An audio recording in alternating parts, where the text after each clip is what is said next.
Tonight's stories. Abandoned? With an update. And another update. And another update. Hello, everybody, and welcome back to the Cover Level Podcast. I'm Madi, and I'm here with... Brando. Sam. SJ. Just hit the like and subscribe. Just for that. Are we able to talk about the interaction that happened at your workplace today, or probably not? Someone started a fire. Started a fire? So Brandon hasn't heard about this. Okay, so what happened was... You stopped it, didn't you? No, I was there for the aftermath, unfortunately. And all these things always happen when I'm not in the building. Praise God. But the stove, we have a stovetop. Like the gas, it's a gas stovetop, so it wasn't catching. What's it? So that's what they should have did. So somebody had the bright idea of, hey, let me turn all 6 burners on and let me try and get it lit that way. It wasn't catching, so like they just let it build up, like the gas build up for like 10 minutes. Finally it caught, but when it caught there was like a flashover. Ooh. And the fire suppression system starts, Which means raining down this fire repellent, like foam. suppression Halon. stuff. So everything is covered in the white foam. Rain down. It's disgusting. Oh, it was sick. And then I get there and nobody knows what happened. Of course, nobody knows. Everybody's looking around like, well, what happened? Whose idea was it? No, I need the one that's not going to stutter right now. What the hell went on? Oh, you know. No, I don't know. I'm seeing all the damage. I'm trying to figure out. Nobody has yet to tell me what went on. They tell me what happened, and I'm like, haven't I had this conversation? And it's always the worst when you have had these conversations. I tell y'all, don't do this. This is actually kind of a hazard. And y'all do it anyway. Not kind of a hazard. And y'all see the repercussions of your actions. And now I have to come up here on my freaking day off for you dodos to look at me in my face and be like, oh, We'll talk about also how you found the potential guilty party. so as I'm running through my team to figure out what happened, because mind you, nobody's story is adding up. Nobody's story is adding up, and nobody's stories are matching, right? I'm looking around, and I see a dude. His arm isn't burnt, but it's red. It's like red. Like, it's like red. And I'm like, I'm like casually talking to someone else, and I see the redness out of the side of my eye, and I'm like, what happened to you? Sunburn. That looks pretty crisp. Sunburn? You got sunburn in that one spot, buddy? So you weren't standing over you weren't the guy trying to light this fire and your arm just kind of caught the blunt of it? caught the brunt of it? That's not what happened? Because it got the hottest flame? Or No, the UV index lately. The UV index. The UV index. literally That him dude not would reporting probably- having like a 1st or 2nd degree burn just to not Just to be not get in responsible. trouble is crazy. And I'm looking around, I'm like, all right. If you say so. The UV index is high, I guess. It's Oh my. Can I That's say something? So, me and Maddie had already heard the story. Yeah. You were telling Brandon for the first time. So I was kind of checking out, and I was only focusing on Brandon hearing the story for the first time. Yeah. Brandon is an ad-libber of story listening. Every time he said something, he had like a little thing. He sang a little song. He did a little bit thing. He did. But he was responding to everything. And I've never heard him listen to a story because I'm usually hearing it for the first time too. Yeah. But that was the weirdest experience. No, Brandon's an He's active listener. He is an active listener. He's adding little things. He's singing little songs. He's doing little jingles. That was, I was like, you probably see me on the camera. I'm like smiling because I'm like, what is happening?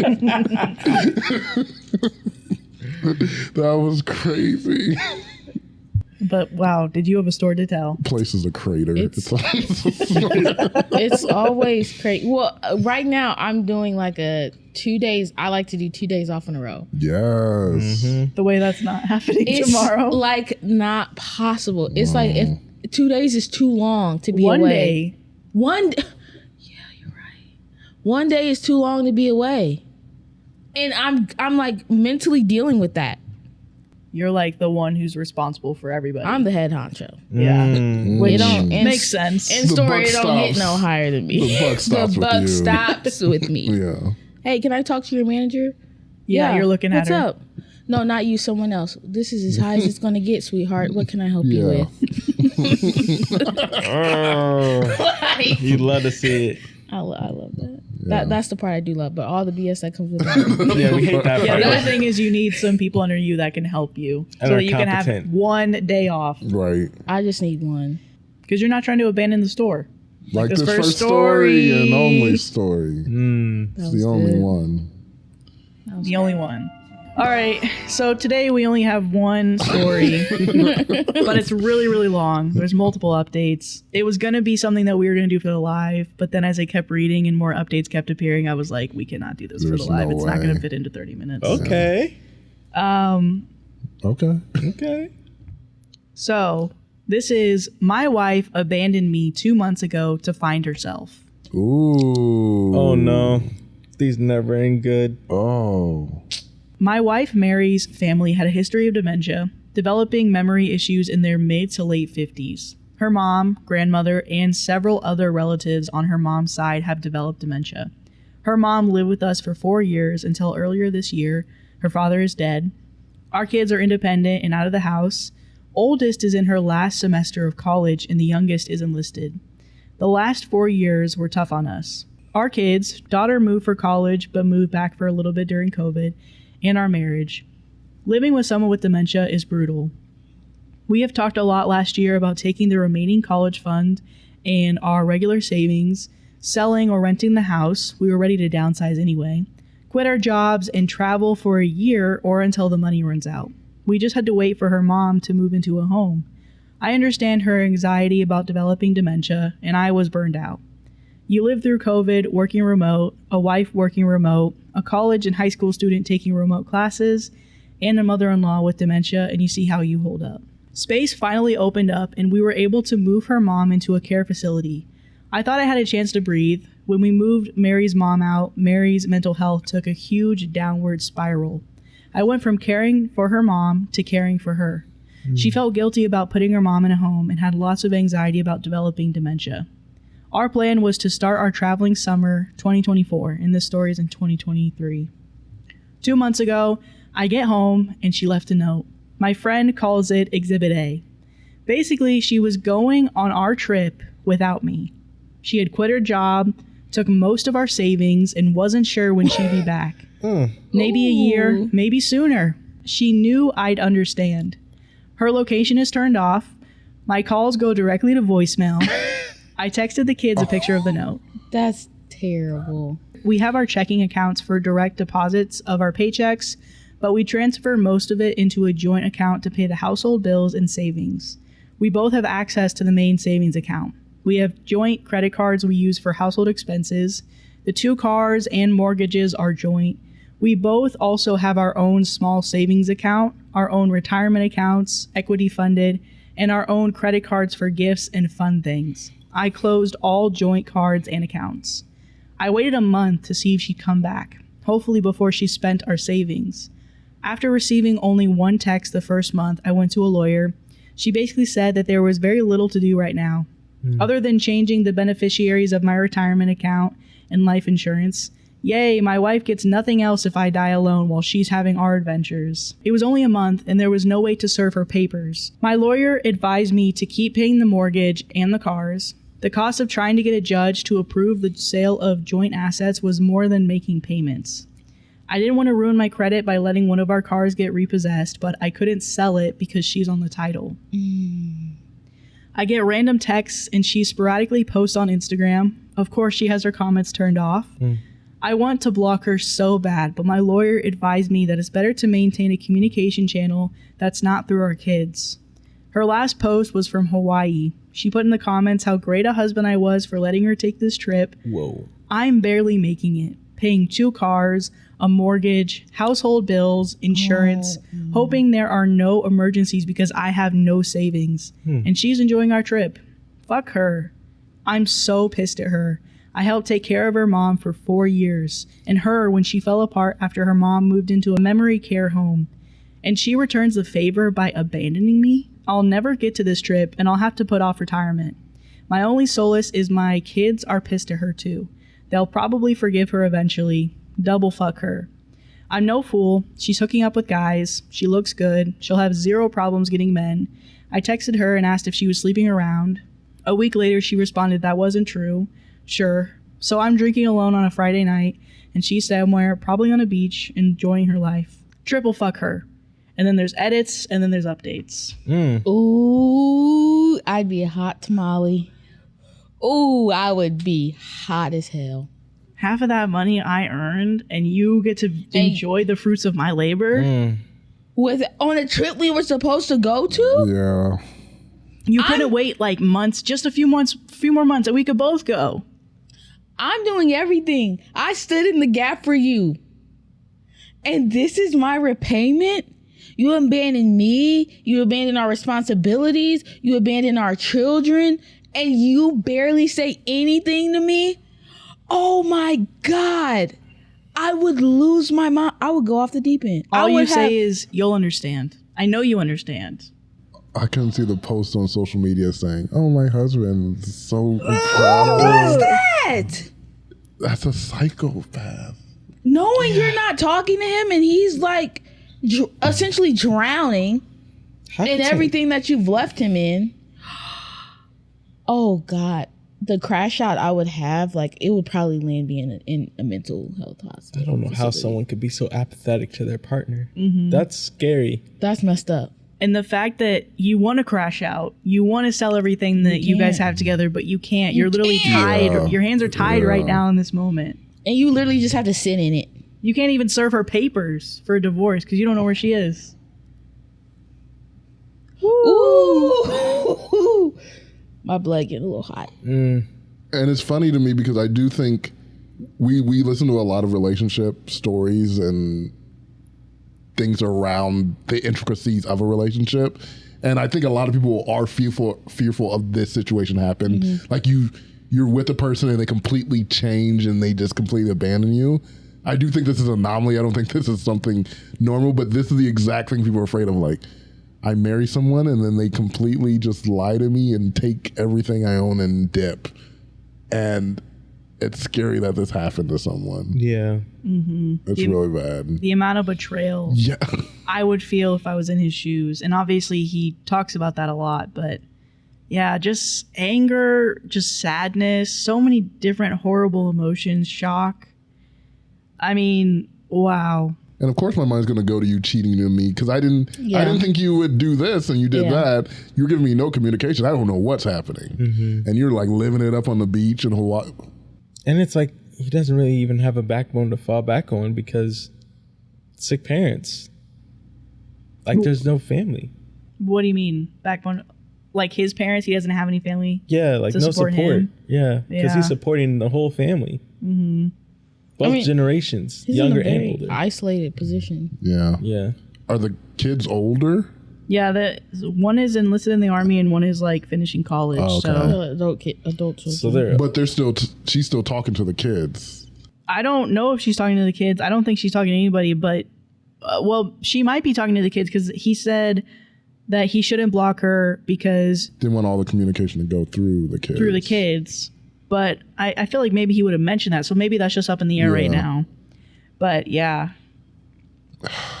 I'd be infuriated. I mean, I think the thing that's crazy is like you were saying, Brandon, is how you could have a partner that doesn't think they're doing anything wrong. Like they are going to a point where, you know, like, especially if you've been married for so long, you have children, you would think that you're kind of used to being like, I need to consider somebody else in this relationship. And then it's like, she's like, you know what? No, I'm going to put me first. I'm not going to do something which is still crazy is take all the money that I put out, I put into the account and leave or something. Or I'm going to go away for a 2-week trip and I'm not going to speak to anybody and I'm going to live like it's the best life ever. And then I'm going to get back to work. It's no, I'm going to take the money that's technically mine by marriage still, but I didn't earn it. And I'm going to completely, like you said, ignore all responsibilities And it's fine. Like, he's going to forgive me. He understands that I need this. How can you not think about how hard somebody else has worked, having heard how hard their life is, dealing with everything that's happening within your family, and be like, he doesn't need this. He definitely doesn't need as much as I do because my mom, and he'll understand. Well, that's why I don't think that she fully believes that, because she would be communicating. If she didn't feel guilty, she would probably be communicating with him more. But I think the fact that she completely ghosted and is like being very sporadic with communication, she probably knows exactly what she did, and she's like, I just don't want to talk to the man. Yeah, true. I think it makes it worse. She's like, I think she knows exactly what she's doing, and she's like, yeah, I'll text you weeks later about, no, I'm not having sex. Yeah, right. But even if it was a situation where she really felt like, I'm just at the brink, I really need to just step away, I think there's a way to do that on a way smaller scale, way tinier, like than what she was doing. If she would have been like, hey, like, I'm literally on the cusp of a mental like breakdown, I need to go away for like a week and then like just to decompress and come back, and then we'll figure out something, we'll go on vacation, whatever, but I just need some time for myself. That I could see. Because you're partners, you should talk about that. You should talk about it. Even if you're like, it's really long, like I need to do it for a month. I'm sure your husband is like, you need a month away? It's going to be hard for me, but I got you for a month. Like, we're married. Yeah. And you give me the option to help you, to like support you. But you absconding into the night with the money, not talking to me about anything. She took the money and ran. I think that's the thing that's so dangerous too, is she put, not only, she impacted her life so in such a huge way, right? But like, even what you guys are saying, there could have been a way where she could have left and taken a break and not risked his life. Right. Yeah. Like, making his life so much harder as he's working for this vacation.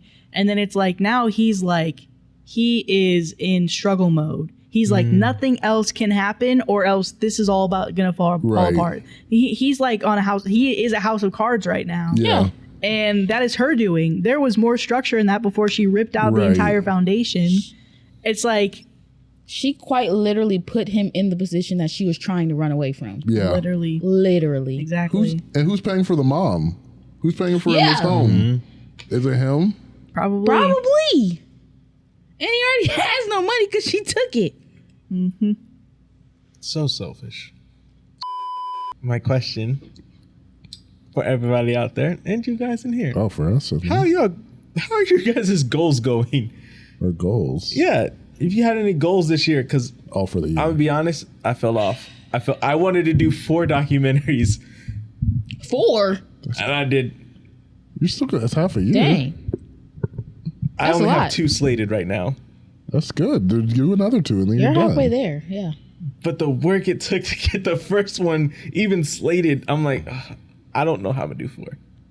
But my goals are I feel like my goals in one category are doing really well, like financially and career wise. Everything else, I'm literally trying to think about a goal that I set and I can't think of one. I'm like, I don't even remember what they couldn't were. tell you a goal I made. Yeah. Budget wise, amazing. I'm killing this app. It's got your still need to finances finish right, it. Sam. I just found out I was paying for Paramount Plus twice. I had 2 separate Paramount Plus accounts. One secret one just because you put in the budget, it's like, oh, I pay this much, and it paid off, and then it was like Paramount Plus again. I'm like, again, it's like you're going double. I'm like, what are you talking about? It took me 20 minutes. I found the secret account that's just sitting there. I don't even know how it was even made. You were really busting open the books. It's changed my life. Call him John Taffer. Oh, that's right. My goals are going great this year. I'm hitting my fitness goals. Hey. We Let's see it. No, I can't do we it. see I it. can't do it here, Sam. Work wise, I'm doing pretty good. We have a I'm place doing to a little go too to. good. I'm doing a little too good at work. Yeah, you're like, I become Slow me down. very important. Yeah. I need Oh I no. need to back it up. because Yeah. you're like, that wasn't the plan. No, it was not the plan. It was the opposite of the You're plan. going to lay low a little bit. Yeah. I need to lay low. Unfortunately, now I cannot. I was trying to be nonchalant in my job. I need to be very chalant now. You're fully chalant. I'm You're supposed to be fully like a chalant. chill guy. Chill dude. I can't be a chill girl anymore. I can't be a chill guy. I gotta be the law. Sheriff. The sheriff. Sure. So edit and some comments. Edit, my lawyer has given me a bunch of advice and options. It was just way more than I could possibly include in this post. I could definitely push the issue harder, and I might need to at some point, but all that work is very expensive. Finding her, serving her, getting a judge to sign off, that's not cheap. I'm following up soon. I plan on talking about savings and my finances. Until I paid all the bills and realized how little was left, it didn't hit me that I had to worry about money. And then relevant comments. Somebody says, thanking you for letting her take this trip is basically her saying, when I get through living this single life, I'll be coming back to the comfort and security of a married life. When she returns, I'd say, welcome home. Here are your walking papers. And OP responded, she is 100% under the delusion that she's coming back to a marriage. She had a few conversations with our daughter, and she's convinced I'll understand and forgive her. So she is speaking to the kids. Get the hell out of so here. disgusting. You freaking delusional bitch. Another comment. Tell your daughter to pass along the message that you're filing for divorce for abandonment and see if this gets you some traction. I don't generally like the idea of going through kids, but they need to have your back on this. Maybe even tell her they'll cut her off as well if she keeps doing this to you and the family. Maybe even start posting about how she's living the good life and letting your kids and family know what kind of pickle this has put you in. Everyone probably assumes you're on board with this if you're not purposefully driving the true narrative. And Opie responded, she only hears what she wants. I asked her to send me an address to serve her papers. She only told me that we'll work it out when she comes home. Like the fuck we will. My daughter tells her all the pain she's causing, but she just says that she only has 5 to 10 years left until she gets dementia. It's impossible to know if she'll even develop dementia, but shouldn't she be spending this time with her family? Right. So that's her reasoning right there. Her If you're gonna reasoning get is because she might get dementia. She's only got 5 to 10 good years left. So she has to spend it alone. Yeah. Dementia like removes your family away from you. You forget your family. So I would want to spend as much time with my family while I can remember them. Not live it up. She's not making sense to me. Because even if like her reason is like, I don't want to work anymore, I want to start living this life now. It's like, okay, well, why can't you guys just like quit your jobs now, but understand that you're not going to be able to be gone for a year. Yeah. You could be gone for 6 to 8 months. Like, why can't you just do that now if you desperately need a break? But I guess you can downsize. We sell the cars. We sell things. Refinance. Yeah, like tons of stuff. There's we can do. options. Mm-hmm. They had options. There's options for sure. yeah. With 2 people, you got options. Oh my gosh. I feel so bad for this dude because that's like honestly the worst case scenario. This would only slightly make sense if it was like one of those you have like 2 months to 2 months to live, yeah. Yeah, because then it's like be gone for a month and then come back and then spend the rest of the last month. But even then, Apologizing for that month you get out. yeah, it's like this doesn't make any sense because dementia doesn't mean immediate death. You're still gonna have to live with the consequences of your own actions. Mm-hmm. Yeah, honestly, you might be making your life harder for the next 5 to 10 years if that's your projection. That's not like what like a doctor tells you or Right. anything like that. Mm-hmm. You know? How do y'all feel about the getting the true narrative out on like social media or something? I honestly feel like maybe reaching out to family. Well, the only thing is, I guess I would have seen it as an option, but the fact that he says, I've told her I'm going to serve her papers, and that doesn't change anything for her, that's where I'm like, what would it mean if I told her cousins that she's like off doing this thing? Yeah. I get the idea behind it, and I definitely probably would have considered it too, but if I've already kind of spoken to her like through a third party and she's not hearing it, I'm like, I don't know how much it's going to make a difference. Yeah, I wouldn't go through social media or anything. I wouldn't. That's just one of those things like oversharing. Mm-hmm. I would just tell the people that are probably the most important. I mean, I was like, dang, you can't really tell the mom because you're actively taking care of her. But like, yeah, I would tell probably the mom, I'll tell the mom. I'll tell her. You know what your daughter did today? You know, like when you have those situations where you have that one family member that's kind of just like off the deep end and everybody knows that they're off the deep end. Yeah. And then they like post something crazy and then they're like, well, you know, that's They're just off the deep Shirley. end. Same old Shirley. I think it would be kind of the same scenario. That's why I probably wouldn't post anything about it on social media, because if it's a familial issue, like, I'm honestly just gonna, first of all, I keep my cards closed, so nobody needs to know my business. But secondly, I truly would probably just tell like close family members or like people that are in the need to know. And because I mean, really, at the end of the day, you just, if she posted something like, "Oh my God, thanks for like, shout out to my husband for letting me," and everybody's just looking at that like, Shirley, girl, what do you mean? She's a regular person who has her comments turned off. Oh.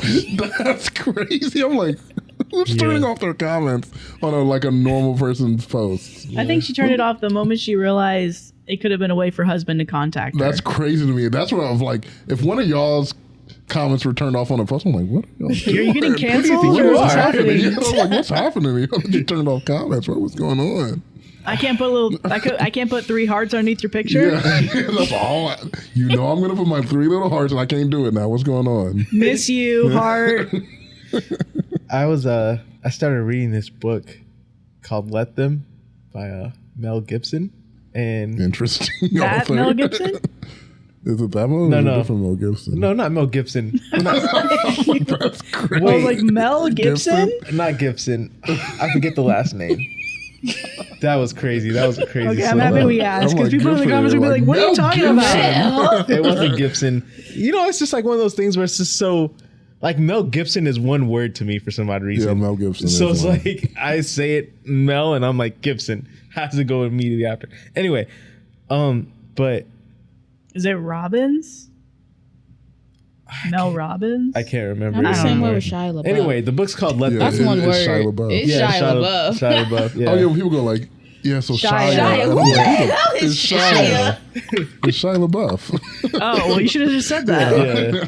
But she's talking about like the whole attitude towards life and having, like, I guess not a delayed response, but a response that is not a response to just letting them, and how just letting people live their life is fine, because then it gives you the power. Like, she went on to talk about the story about like how her son was going to prom or whatever, and he is just a 17-year-old guy, so he's not thinking about anything. He's like, yeah, I want to go take pictures at the park. It's pouring down rain. She's like, this is a stupid idea. She's like trying to coordinate all this stuff, and then her daughter's like, just let them. If they want to go take pictures out in the rain, let them. Yeah. If they want to go to this cheap restaurant instead of a fancy one for prom, let them. And then she's like, oh, it's so freeing, because it's like, hey, I'm letting you live your life. But then at the same time, if it's like someone's doing something bad to you, if you just let them do it, it shows you who they really were to you the whole time. But actually, I do agree with that sentiment. I think a lot of my life, I do follow that. I'm like, it's too... It ain't got nothing to do with me. I'm not going to put my energy into like trying to do something. I'm telling y'all, I recently tapped into that psychology of just letting them. It really is so freeing. Like, the energy I save just letting people do it, and I'm still fine. Yeah. I'm low-key better, actually, still because I'm not fine. worried about this BS. It puts the power back in your hands when you let people just... Yeah. But even though I agree with that, there's something about this story specifically that is angering me in a way where I feel like I would act differently than that. I would. No, Like, I would feel like I need to, because even in relationships, I'm like, because I've been cheated on in relationships, I never felt like an anger from it in a way like, I need to get back at you. It's like, dang, you cheated on me. You obviously didn't care about the relationship. It's over. I don't feel like a need to do something to you. But in this situation, I'm like, You've like stolen from me. You're like, literally, you made my life hard. You stole from me. Like, I don't know. Plus, I love you too. So like, this person that I love is gone and disappeared from me. So I'm like, I've lost on that love. There's such an anger in me. That's why I'm like, I usually wouldn't do stuff on social media, but I'm like, I want everyone to know. I feel an anger that I don't normally feel. I'm like, just betrayal. Yes, I want everyone to feel what I feel and what she did to me. Truthfully, like, I think it always hurts, but especially when you're in a position where you're trying to do right by someone. Yeah. and they just screw you over in the end, and it's like, actually, what the hell? Especially something like this. It's your partner. This is the one person where they're supposed to have your back, you're supposed to have theirs. And to think about like the analogy of literally two people back to back, one person, they're both doing their thing in the beginning, and then one person is like, I know they're behind me, I know they're protecting me, and then they like kind of like get like hit from behind. They're like, what? And they look and they just see that it's their partner that hit them. Yeah. Like it's totally betrayal. Yeah. Because it's not even just like with cheating. Like, yes, emotionally, that is something that if I don't get help for it, that will affect me in future relationships. That affects me how I see things. That is betrayal. But something like this, you're saying, you're making my life worse just to make your life better. Yeah. And I would never see you specifically doing this. You. And you did it. Ugh. Ooh. You never truly know Burn somebody. the world down. I want to let it go, but I want to burn. Honestly, this like world to if burn. I was OP, like sometimes even my own anger, I'm just like, ooh, girl, because on situations like this, dude, it just grinds you down. So it's like that deep-seated anger that if you don't do anything with it, it will just sit there and it just eats at you. It wears on you day by day by day. There's nothing happy. There's not a joy that you're gonna get like you watch a movie or something. You're just gonna like in the back of my mind, I'm like, this chick is out. It's like every free thought you have. That's all I'm thinking about. That's all you're thinking about. My God. And as much as like, you want to like think like, oh yeah, like, I'll get over it or we'll just handle it the legal way. Even those thoughts like we get from the books, like the 4 agreements and stuff like that. Oh, I would struggle with this. It's like one. a second thought. Like your first thought is to do what you've been doing this entire time. Yes. The second thought is, oh, okay, maybe I shouldn't. But yeah, like a situation like this, I don't see myself acting rational at all. I wouldn't. Yeah, I would think absolutely could crash. Like act he's rationally. better than me. I would go scorch earth. Like this is because it takes. I'm one of those people. It takes a lot to make me angry, like a lot. And the reason it does is because when I get to that point, I'm fed up. Like there's nothing that could happen. Like if I get in blackout mode. No, it's over. I'm concerned. Somebody's going down. Oh. Yeah.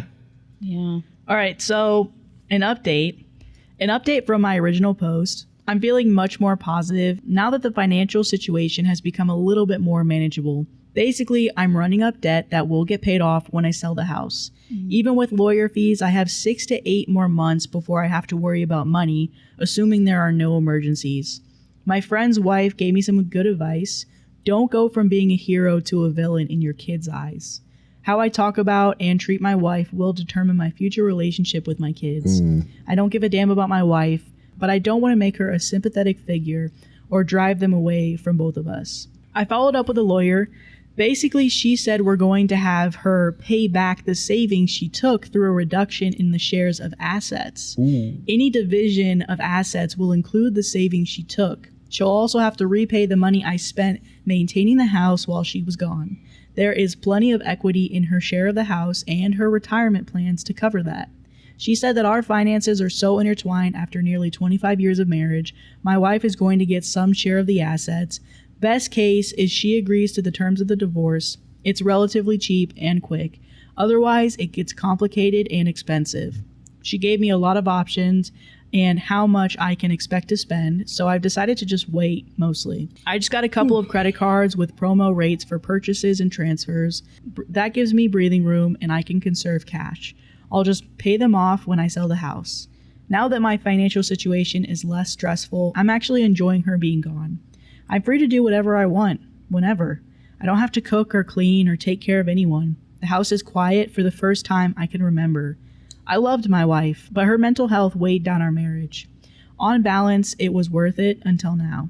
The first month or so, I expected her to be there whenever I'd get home. When someone was at the door, or if I heard noises, I'd think it was her. I checked the doorbell cam obsessively. I'm not looking forward to her returning. It has to happen, but when she comes back, I'll have to deal with her. the divorce, getting the house ready to sell, dividing all of our stuff, finding a new place to live. I'm hoping she'll stay away until after New Year's, but my daughter says she thinks her mom will be home for Christmas, either to stay or visit. My lawyer will have papers ready to serve her. Hopefully she'll just agree to the terms and continue her travels. People had some great advice. Renting or selling the house, not really feasible right now since I have to fix some things up and get it ready to sell/rent. Since I need a place to live at the moment, I'll net each month rent minus mortgage minus rent on a new apartment minus storage unit equals it's not worth it. My kids' rooms are still full of their stuff. I don't want to spend the time and effort to clean them out and put them in storage. Getting a HELOC, this was great advice. I didn't realize I needed both people to get a loan. If I need more money, I can go this way. In the short term, the promo rates on the credit cards were cheaper and easier than getting a HELOC. Serving my wife divorce papers or getting divorced in absentia, this is something I might need to do eventually, but the cost in lawyer fees goes up exponentially in cases like this. I'm comfortable just waiting for now. Look at the phone bill to see where she's at and possibly going. I did look at her usage and I did notice that she doesn't post on social media until after she leaves a place. She is so calculated and it's sick. Yes. Like when she posted about Hawaii, she made a call that day that originated in Los Angeles. She posted about a cruise and I figured out the dates, trying to serve her at the port possibly. A cruise? A cruise? Can you imagine hopping off the boat and getting served at the pier? But it ended a couple of days before she posted. She tried adding international calling to her line, but I blocked it, so she removed her phone from our account. Relative comments. So, oh my gosh, I am infuriated on your behalf. The audacity of, my husband is so great for letting me take this trip. The petty in me hopes she'll be home for Thanksgiving because I want her world to explode. And then OP responded, she told her family she won't be home for Thanksgiving. Nobody told her my daughter and I are spending Thanksgiving with her family though. She could see the posts of us having a good time without her. And then somebody else said, please change the locks on the house so she can't just waltz back in while you're out one day. I'm so angry for you. I've been married for 23 years, and if my husband did this to me, God help anyone between me and him. And Opie said she left her keys. I changed the code on the security system, the passphrase, and password. I also found a new hiding place for the emergency key we had in the backyard. And then somebody else said, so she's just going to blow through all the money and then just assumes you'll take her back and care for her when dementia hits her? And Opie said, seems to be her plan, but it's not mine. And then there's updates. I think he's going in a good direction. Yeah. Yes. He's got a good plan for the house. That would make me feel so much better of like, hey, spend as much as you want. You're paying for that. You're paying it back. That makes me feel a lot better because it makes me go from being like, you took my life from me. You literally took my life. All this stuff I saved for, me getting ahead in life, all of that stuff is down the drain because you stole that from me. Right. But now it's like, I get it back. This is my chance to get it back. And you just paid for the mistakes that you made in life. Right. The choices, not the mistakes, the choices that you made in life. It's a double-edged sword. You know? Yeah, I'm like, I would feel so much better about that. As long as she just goes with the divorce, because if it gets contested, then they're like, it's going to be expensive. Yeah. Like, I do think he has a lot of in the right. Like, he's just got, it's going to be hard to lose this, but I'm like, yeah, they could drag on and more money. Because I'm concerned about the credit cards. Mm-hmm. The credit cards are very concerning to me. It sucks that he has to go through this and get credit cards just to sustain on living. Like, so many people get so pushed back to live their lives using credit cards to live their lives. Like, that's a bad place to be in. Yeah, well, I think he's saying he also just wants to hold on to cash, which is another reason why he's doing it. So he doesn't want to pay his bills with probably the money he brings in. Yeah. He's like, I want to have that cash. Interest adds up, man. Even if it's in the promotional, hopefully the house sells right away so you can pay it right away. Because if you get into that interest past that promotional period, it must be a nice house for him not to be worried though. Yeah, I'm for half of that. I need this to go right for OP. Mm-hmm. The updating on social media after I think your part is right about her not communicating. Yes, she's doing this all. That's diabolical. It's calculated. It's sick. Yeah, because a person who's like really grieving and they're not doing all that, and Going on a cruise is crazy. I don't know what. There's a difference than just going to Hawaii. Like you're just going to different places. But like the cruise is getting on a cruise, like going to a website, playing the cruise, and then getting on a boat is crazy. She's at the sail away part. Yeah. Come sail away, come sail away, come sail away. What was Like, like in the combine? Hey. So you're here by yourself? Oh, I'm here by myself. She got the upside down pineapple shirt on. She's like, I am married, but not this week. He's not here with me, but he's okay with it. Yeah, he's okay with everything I do. Everything I do, he's okay with. Yeah. He's watching, actually. I'm going to film it and send it to him. But only after I leave. What else was there? So yeah, we do find out in this update that the kids are communicating with her. Yeah. Wow, she just really is splitting up two different realities in her head. That's what she has to do. How long has she been gone? Okay, so the original post was in October of 2023, October 27th of 2023. Then this update was November 13th. So it's only been a few weeks. But she's going to be back for Christmas, so she's going to be gone for like 2 months. A few months. Oh my gosh. That's crazy. She's the worst. Okay. So this next update is the newest update, January 28th of 2024. Okay. So wait, it's actually been a few months after that. Yeah, like, wait. Yeah, it's only, yeah. Let me see if there's anything else after that. 25.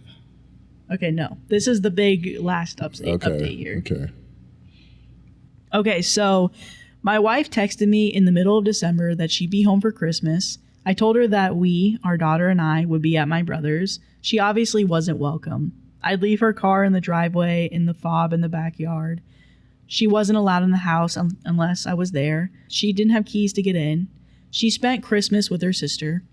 When I got back, I met with her. I decided not to be overly confrontational because I didn't want to give her the satisfaction of thinking I cared enough to be mad. She was taken aback about how detached I was. I could tell it bothered her that I didn't show much emotion, not even anger. I just wanted her to agree to a divorce. I asked why she left without telling anyone. She said she didn't want to wait a year. She didn't want anyone talking her out of it, and she didn't want to work anymore. She just wanted to leave because her mental health got worse. I'm sure it was mostly because she didn't want me to stop her from taking the money. She knew I would take care of everything with the kids and the house when she left. We had decided to go summer of 2024 for a few reasons. Packing everything and getting the house ready to sell was going to be a lot of work. We wanted to make sure our daughter graduated college, got a job, and was settled. We wanted to make sure we had money when we got back. We wouldn't have a house, cars, or job, so we just needed money because it could take months to find work and a place to live. We didn't want to have any worries or deal with a mess back home. At some point in our planning, she began questioning to herself, not me, if she ever wanted to go back to our old life. She didn't want to work full-time or buy a house or stay in one place after we got back. She wasn't sure what she wanted, but she didn't think she would figure it out talking to me. I told her that's the reason we were taking the trip, to figure things out together, to see what we wanted for the next part of our life. I asked her why she didn't just get a divorce before she left. Then she wouldn't have to do this behind our backs, and she would have plenty of money without stealing our joint savings. She claims that she didn't want a divorce, that she wanted us to live whatever life she figured out. I told her that's not how marriages work, one person deciding for the other. In talking/texting our daughter, her family, my texts and voicemails, she realized I might not forgive her. She was right about that. Might. So she might have to visualize a future without me. No, you start visualizing a future without me. Are you crazy? This is where I hope she would say some stupid shit like she was going to squander all of her money living in a van and make travel vlogs, or she met some guy that she needed to wire money to so they could open an ice cream shop in Alaska.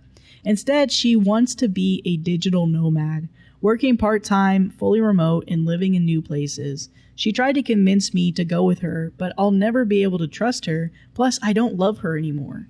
Traveling like that for a few years doesn't sound bad, but she doesn't have a job or any work lined up. She's not in her 20s, and that way of living will get old quick. No close friends, no family. I want her to make it work so she won't be here trying to get back in our lives. Number 1, how are the kids doing? Our son wouldn't have seen us the entire time she was gone anyway. He only responds to her with very short texts.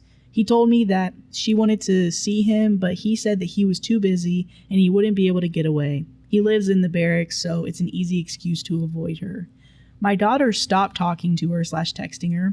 She's pretty upset. Her worry turned to anger when she realized her mom wasn't having a mental breakdown, but just being selfish. If her mom was sticking around, they could probably work through it eventually.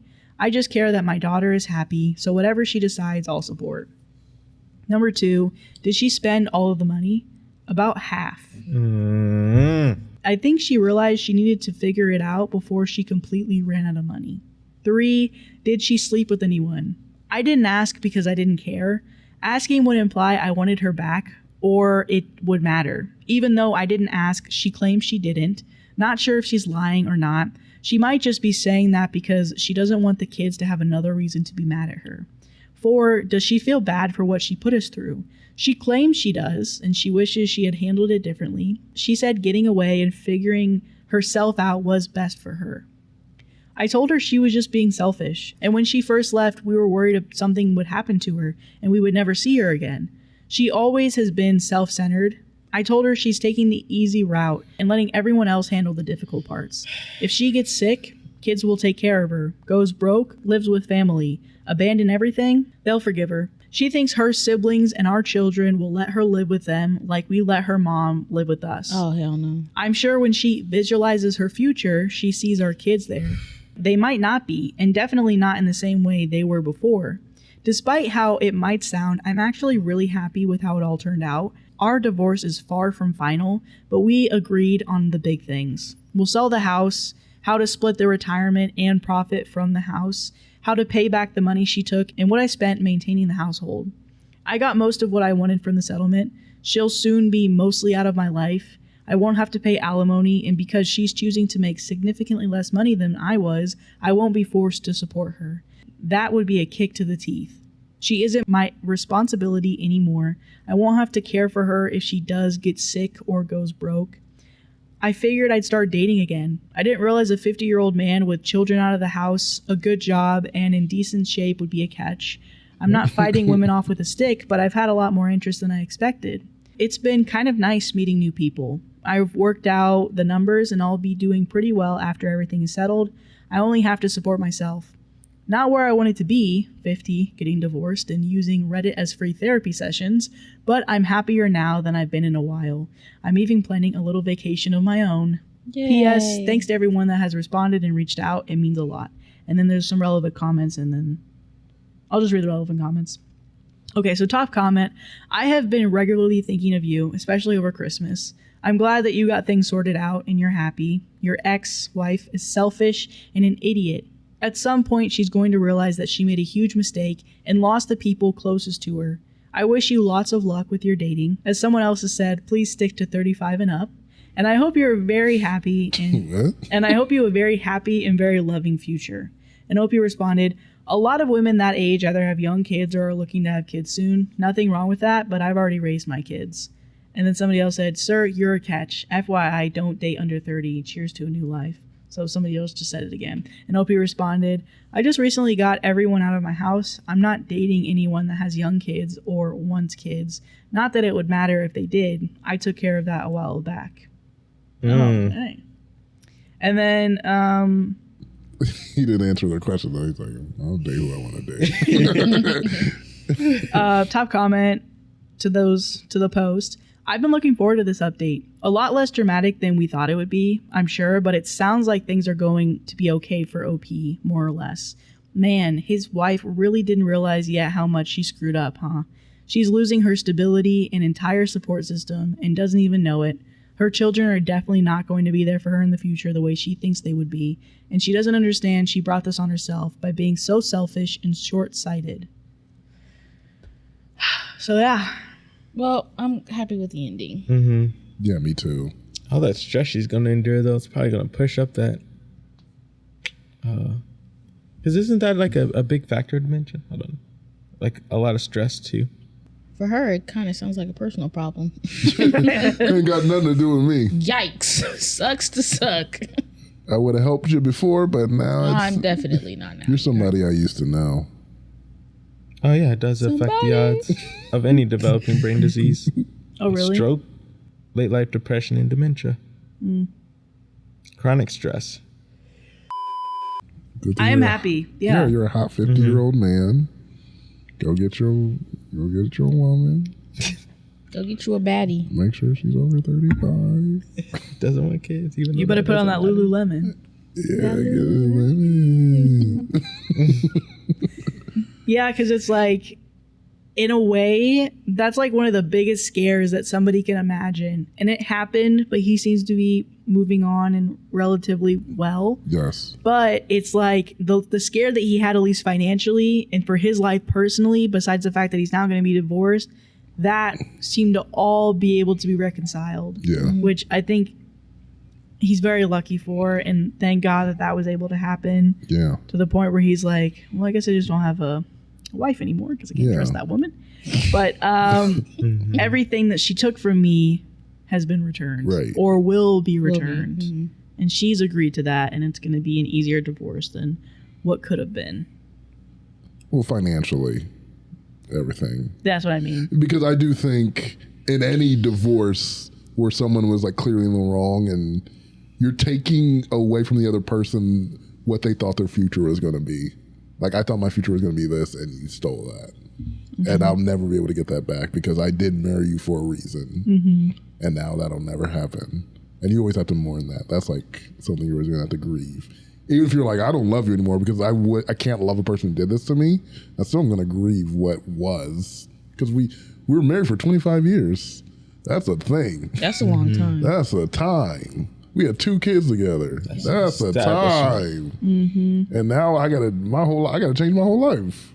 I'm on Tinder. It's weird. I'm 50. I'm on Tinder. And my cap is 35, and people are telling me that's a problem. I'm like 22 to 35, and people say don't do that. I'm like, oh, he said I'll do what I want. His cap was. Oh, that's no, why I'm joking. Oh, I'm joking. Because I missed that part. I was like, is that why people kept commenting? You're weird. No, I'm joking because everybody was telling him 30s and up, bud. Yeah. And he's like, they have kids. Why would I want? I'm not looking for that. I say, do you? Who do you want to date? But use the rule: 50 divided by 2 plus 7. So 32 should be your floor. Well, why specifically that math? It's just some random math that made people feel okay with. What is it? Your age divided by 2 plus 7 should be the youngest you date.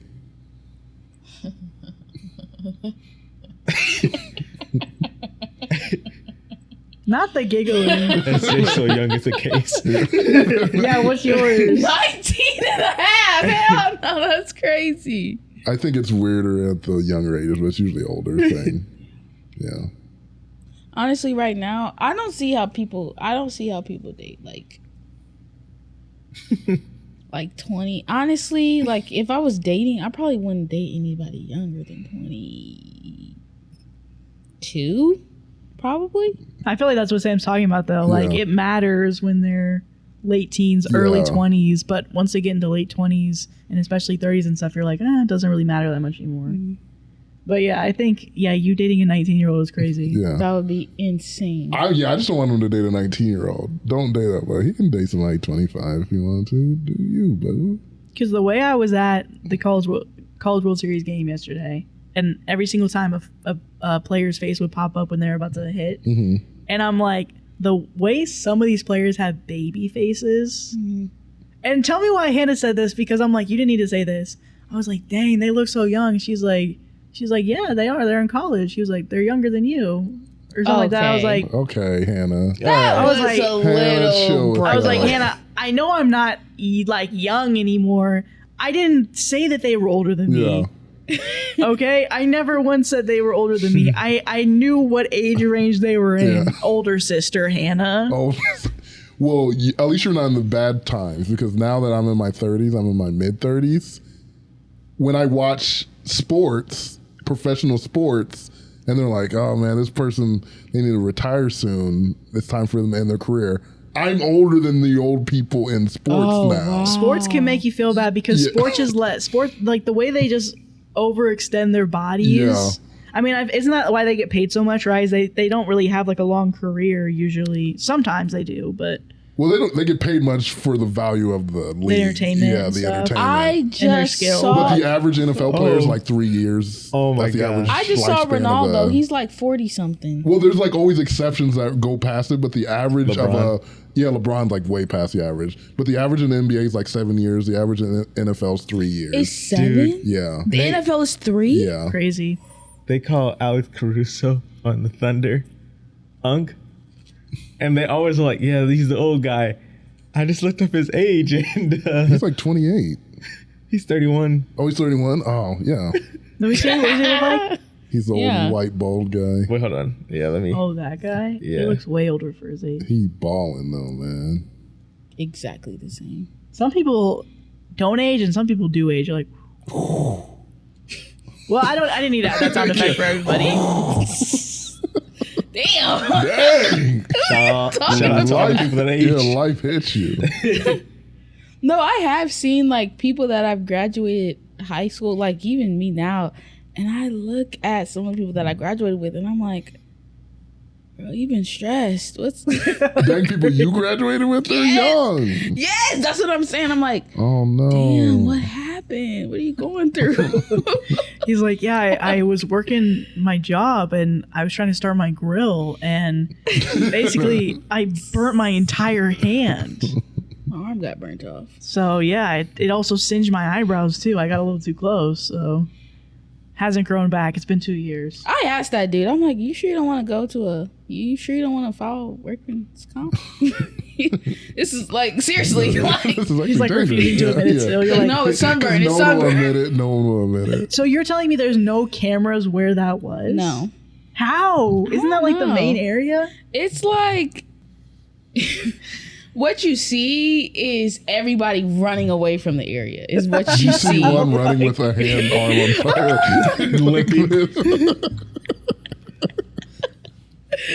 Completely on fire. Them rolling them, putting it back. You're like, now that I think about it, there was somebody that was supposed to be at work today, and they clocked in, but they never clocked never out. clocked You just see somebody running out of the back. Shirt half burned off. He's getting stomped out for no reason. Stop moving! Somebody was like, no, keep moving. Stop, drop, and roll. You gotta stop, drop, and roll. Well, that's the stories. Wow. I mean, one story with an update. That was With multiple updates. Powerful story, though. powerful. Man. So I'm happy he's doing well. Yeah, it was a he's doing good better. ending. Yeah. I'm best still they mad at could. the wife. If you're What watching you could do. this, give us another update. Yeah. It's 2025. It's A year it's later. a year. Yeah. Yeah. Year and a More half than a later. year. Let's see what you up to. You find a girl? How old is she? Did you listen? Yeah, what do you answer? Thank you guys so much for watching. We're gonna catch you in another episode. Make sure to like, comment, subscribe. We asked a bunch of questions, so make sure to put those down below. And we'll catch you in the next video. Bye. On tonight's episode, Snapping. break up. Struggling. Hello, everybody, and welcome back to the Comfort Level Podcast. I'm Jill, and I'm here with. Maddie. Brando. Sal. Oh my, Oh my gosh. Flawless Jill, victory. thanks for doing that. Thank you, Jill took over the podcast. Jill. Take over. Oh my Jill, god. take over. Jill. Okay, Jill's reading on the stories too. Let's go. Oh, that's a lot of reading. I come in, you mad? Shit, I'm gonna hand it back on to you. Like, you got it. You got it. Just hit the like and subscribe. Just for that. There's so many peaches in that last video. There's a lot of peaches. You gotta explain that to Jill. She doesn't know what you're talking about. So, a couple of episodes ago, I was like, everybody sings and I feel left out because I sing with my body because I dance. And so at the end of the episode, I did the Louisiana jig because I just learned how to do it. So I was like over there, and then last episode I was asking a question of the day, and then Maddie was like, also, did y'all see how thick Brandon was? I was like, put a peach emoji in the comments if you saw how thick Brandon was, and apparently it was filled with peach There's a emojis. lot of peaches. It was funny too because I was like, I was scrolling, I was like, why is there so many peach emojis? And I was like, wait, what happened? And I went back, and then That's what I hear Maddie said, and I was like, Crazy work. and then someone said, Brenda got hella ass. Good on you, Maddie. Okay. Am I the asshole for refusing to keep paying black tax even though my family is struggling? Yeah, black. Is that like the pink tax? Did they mean back tax? No, black tax. Black tax. I ain't never heard of no black Because the tax. pink tax is like women pay more for the same thing, the same products, but it's branded towards women, and it costs more for women to buy it. Mm-hmm. Is there a black tax for black people that we pay more for things that other cultures don't? Black tax. All right. I'm intrigued. I'm a 28-year-old African woman working a decent job as a teacher. I'm not rich, but I'm doing okay. Ever since I started working, I've been expected to help out my extended family, paying for groceries, covering school fees for cousins, sending money to my mom monthly, etc. In our culture, it's seen as a duty, what people call black tax.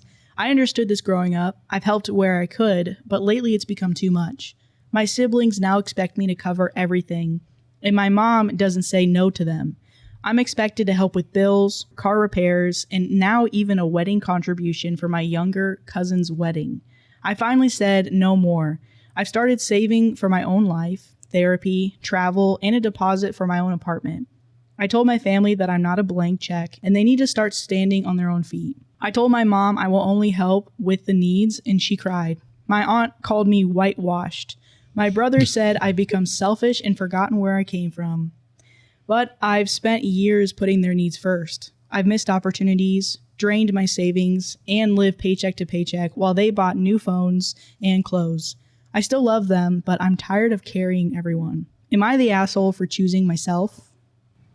No. You'll never be that a-hole for choosing yourself. Yeah. I guess I'm whitewashed then. Yeah. I'd be whitewashed. Yeah, because family will like use and abuse you till you have nothing left. Yes. Like, don't allow them to take so much from you to where you feel like you have nothing. Right. Just because they're family. Yeah. Yeah. Because you're not obligated to pay for a cousin stuff. Like, I love my cousins down bad, but a wedding? Yeah, right. No. Yeah, right. You gonna get a wedding gift. I'll get you a little gift. A little I'll gift. slide you Not a that. whole wedding. Yeah. No. Yeah. It might be different with cultures and stuff of like, some cultures they expect where once you basically have enough money, you start taking care of your parents or even taking care of siblings. But it's like, or cousins in this example. But I still think she's doing the right thing for being like, I cannot afford to keep putting you guys ahead and me going into debt or me slacking because of that. Yeah. And I don't know, it's just sad that her family right now, hopefully they come around to it, but for them right now to have that expectation of just expecting once you make money, I get a part of that. It's like, no, that's not true.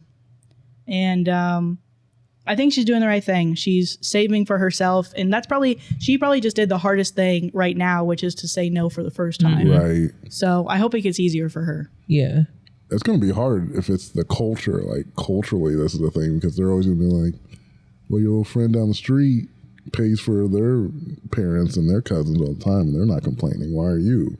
That's probably why the whitewash thing came in. They're like, no one's complaining about this. Why are you? And you're like, I'm just like brave enough to like, this is ridiculous. Yeah. I can't do this. You will never be wrong for choosing what you want to do yourself, regardless of like how it is with your specific culture. Because you can decide for yourself. Because I'm not just around here doing stuff just because it's culturally what my people do. Right. So, Yeah, there becomes a point when you you're on your own and you get to choose if you want to continue doing what your family's taught you or if you want to kind of go do your own thing. I kind of wonder where she lives though, because the fact that she said she's a teacher, but she makes not good money, but decent money. I'm like, where are you living where you're able to give your teacher salary partially away? yeah. Because here in America, teachers it's don't like, make that much. Yeah. no, they don't. They're They don't make enough. severely underpaid. Yeah, usually they get another job in the summer, I heard. Yeah. So Yeah. I'm like, you're giving away a teacher's salary? Where do you live? Yeah. But the expectation, oh man, that would be horrible. Having a family staking claim on money that you worked hard for? Yeah. Okay. Yeah. Mm-mm. Okay, so top comment, and they say in quotes, givers must set boundaries because takers never do. And then somebody else said, not the asshole. You're not abandoning your roots. You're finally watering your own. Self-preservation isn't selfish, especially when the people calling you whitewashed are happy to drain you dry while refusing to grow themselves. Dang. They ate with that. Yeah. Back For to real. back? That's crazy. Yeah, because I can't live paycheck to paycheck For real. based like because I'm giving my money. That's Yes. crazy to me. How are they you don't supposed to help get you. ahead? Yeah. At some point, you got to choose you. And that's gonna be my life. That's gonna be my whole life. Is just me in this forever. Yeah. Nah, I gotta do something about that. I can't. Because that's usually when you can start giving, is once you're taking care Right. of. Yeah. Not giving to everybody else first and being like, well, what do I have left over for the month? Do well before you do good. Period. Period. What do you think about the elephant? I already named her. El Tiffany. Oh, Tiffany. It's not too late to change it. That's what I'm saying. You already named the last one. You did. Huh? You did. You named the Oh. turtle. By the way, you got to take the turtle home. I don't know if you saw the ad, but No, I'm like a quarter through the episode. basically, since Mom bought me 2 more, I'm like, I don't need the turtle anymore. So I think it's time for the turtle to go home with Sam. Oh. And that's what I said in the ad. I'm like, I got to give him up because he's probably fighting my favorite, him and the stingray. So I'm like, I just like how he wraps around my leg. He's like, so I'm probably gonna have him at work. Tremont. Just caressing. He's just on my leg. so yeah, Brandon's named him, which is Tremont. Since they're not a fan of El Tiffany, what should we name this elephant? Yeah, you guys should name the elephant. Name the elephant. Yeah. Yeah. She should probably break up with her family. Like Like this this next first story. story. Sam. Whoa. No. Not the reaching for the support and he didn't get anything from his cousin. He actively recoiled I from had it. to Wow. recall after that one. That was crazy. That was kind of messed up. You left him high and The dry. fumble was so bad I couldn't. You got to sit with that one. Wow. Sometimes when Brandon is the one to make fun of him, because Brandon, you're usually the support for Sam. Like, so I'm like, Yeah. I can't say anything because Yeah. I'm sorry Yeah, that I'm happened, usually Sam. the support, Thank but you. I'm all for people like gaining development. That one was just a development moment. It was just bad. You have to sit with it Look at him. sometimes. He's so shamed. Fingers crossed. Yeah, it is different when Brandon. You want does it. Tremont? Yeah, Tremont would be really great right now. Go get him. Where is he? He's in his Go get his thing. I hope he thinks somebody's going to pass it to him. Puff past Tremont. He's in the blue one. It's in the one that it's his clearly box. looks like Tremont. Am I the asshole for wanting to break up with him for being a good dad? Yes. Yeah. Yes. That's What's it like? toxic. You got a good. He's a good man, Savannah. He's a good man. So, That's a good man, Savannah. Break up for wanting to be a good dad. Yeah, and I that's will wanting say to be good dad is in quotation. it is in quotes. Being a Okay. good dad is in Oh, quotes. Okay, that changed it. Am I the asshole for wanting to break up with him for being a good dad? Me, 30 female, and Kyle, 32 male, had been in what I thought was a good relationship for 3 years. He has children, and for privacy, I won't say anything about his children. He does have an ex-wife around our age, and she's all right. We aren't friends, but we get along, and she trusted me enough to ask me to do things if they couldn't. We were going to move in together, but obviously not anymore. It was on Father's Day that this happened. He spent his day with his kids, and I spent mine with my dad. Kyle texted me that he will always put his kids before me. Okay. Totally unprompted.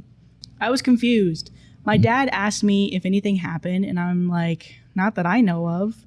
It was weird, and I didn't reply because, yeah, I know. You should. I'm still confused. We talk about it like the next day, and he just said that I needed to know. I'm like, yeah, but did I do anything? Did one of the kids say anything? Like, help me correct my behavior. Like, why did you say that when it's to be expected? I know he's a good dad that puts his kids first. It's why I wanted to have my own with him. He kept saying that I just need to know my place in his life and I need to know the hierarchy. It was really weird, and there's been no resolution. Now when I try to talk about that, he gets angry and says I'm being petty or jealous, and I always knew the deal.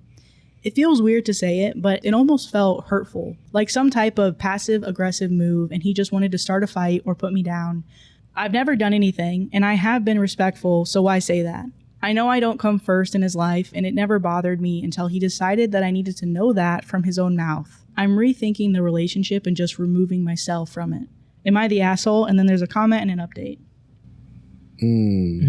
No. I don't think she's the a-hole at all. I'm trying to think of like how to word something to elaborate on that. I just don't think she's the a-hole.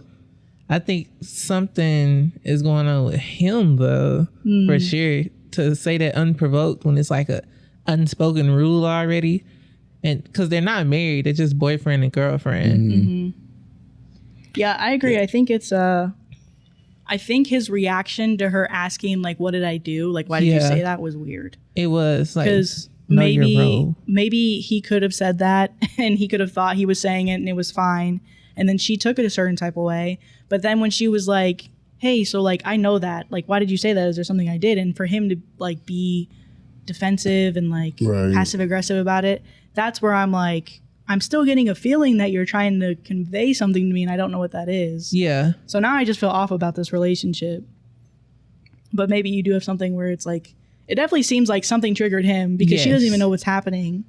So I don't know what that is though. For it to come unprovoked, something like, did the kids say something? Did the kids say something to their mom that made her think of type of thing, and she said something to him? Yeah, it's very weird because without context, it's just passive aggression. Yeah, and just get, and then the whole hierarchy thing. Wanting you to know your place. Know your place. Don't ever say that. Don't ever say that to anybody. Know your place to anybody. Yeah, like even if you're in a place of authority, don't ever say know your place to anybody. That's so disrespectful. Yes, and it shows exactly how he feels about her. I'm like, I wouldn't marry him. Yeah, if I was her. That's like I would say if there was like a way to red flag a phrase, I would say that's a red flag. Like if someone tells you know your place in any context, that's just a red flag to me. If you're a coach on a basketball team, you're like, okay, that's certain starters. Context. You need to know your place. You're a sixth man. Oh, you're the captain. Know your role. Okay, yes. Know in relationships. Oh, relationships. Yeah, that's a red flag in relationships. Coach and player. What? Coach and player relationship. Within certain context. Okay. I'm just trying to find an example. It'd be some thin lines, you know. Even though I do think, I agree, know your place is like a very specific thing. That's like a weird thing to say to anyone. You say that to your girlfriend. Like, it feels very like trying to like dominate something. Yeah. Yes. Even in like a position of power, like, because I was going to feed into your joke. Yeah. And I was like, the only thing I could see was like if a flight attendant is trying to correct where somebody's seating assignment is, and they're like, you're not on the window seat, you're in the middle, know your place. But even then it's like those are fighting words. Know your place to a person flying is crazy. I think that's just such a demeaning phrase. There's something behind a flight attendant telling you that. You're about to crazy. Anybody. Well, the flight attendant passed it on to you because the pilot was like told the flight attendant, know your place. I'm in the cockpit. You're out there. Know your place. And now it's just getting passed on. Now you're telling your kid, know your place. Yeah, know your place. I got to put the thing on me first before I put it on you. Know your place, kid. And he's just watching Shrek and he was like, oh my God. Hurt people. Just watch. As he's like waiting for her to like give her the thing. That's going to be the greatest joke. I feel like we're still going to be saying that 20 years from now. I hope that you guys watch this podcast enough to know the joke. Because sometimes I think some people know it. I think we reference it enough that it's known. But yeah, okay. So, top comment. Not the asshole. Sounds like some weird... Oh, did you finish your point before we cut you off with the jokes?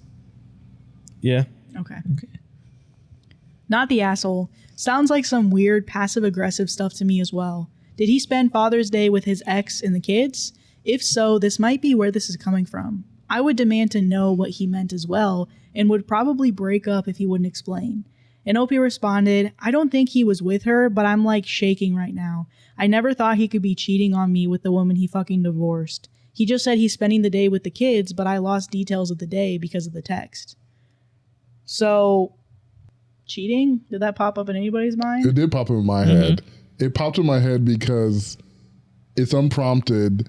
It's like a way to pick a fight that she can be the bad one who will blow up and go crazy. Yeah. He was like, yeah, I would want to be with my ex anyway. Like, it's like a way to cause something. It is. He want his family back. He want his family back. That's the first thing, but I'm like, that's such a Reddit thing to like jump to that. But that's the first thing that popped in my head. I'm like, anytime you like, especially with men, anytime a man just throws something out with unprompted, I'm like, you're trying to start something. You're trying to like end this, but you don't want to be the bad guy. Yeah. To you need a just reason. break up. Yeah, you need a reason. And so you can tell people like, yeah, she went crazy, man. Yeah, she wanted me to put her before my kids. Yeah, exactly. I told my kids are priority and she went crazy over it. Man, that's crazy. Yeah. Because now that you guys are saying that as a joke, I'm like, well, he probably would say that. That's Yeah. so calculated. Know your role. Know your place. Exactly. He won't say that. He won't say that. He's just like, I just told her that my kids are my priority. That's like how he'll tell his friends and everybody, like, and she didn't like that. She got really mad and blew up. She was being petty and jealous. Yep. That's gross. Okay, so update. I dumped him. I tried again for the 100th time to talk to him. What prompted him to say that? What did I do?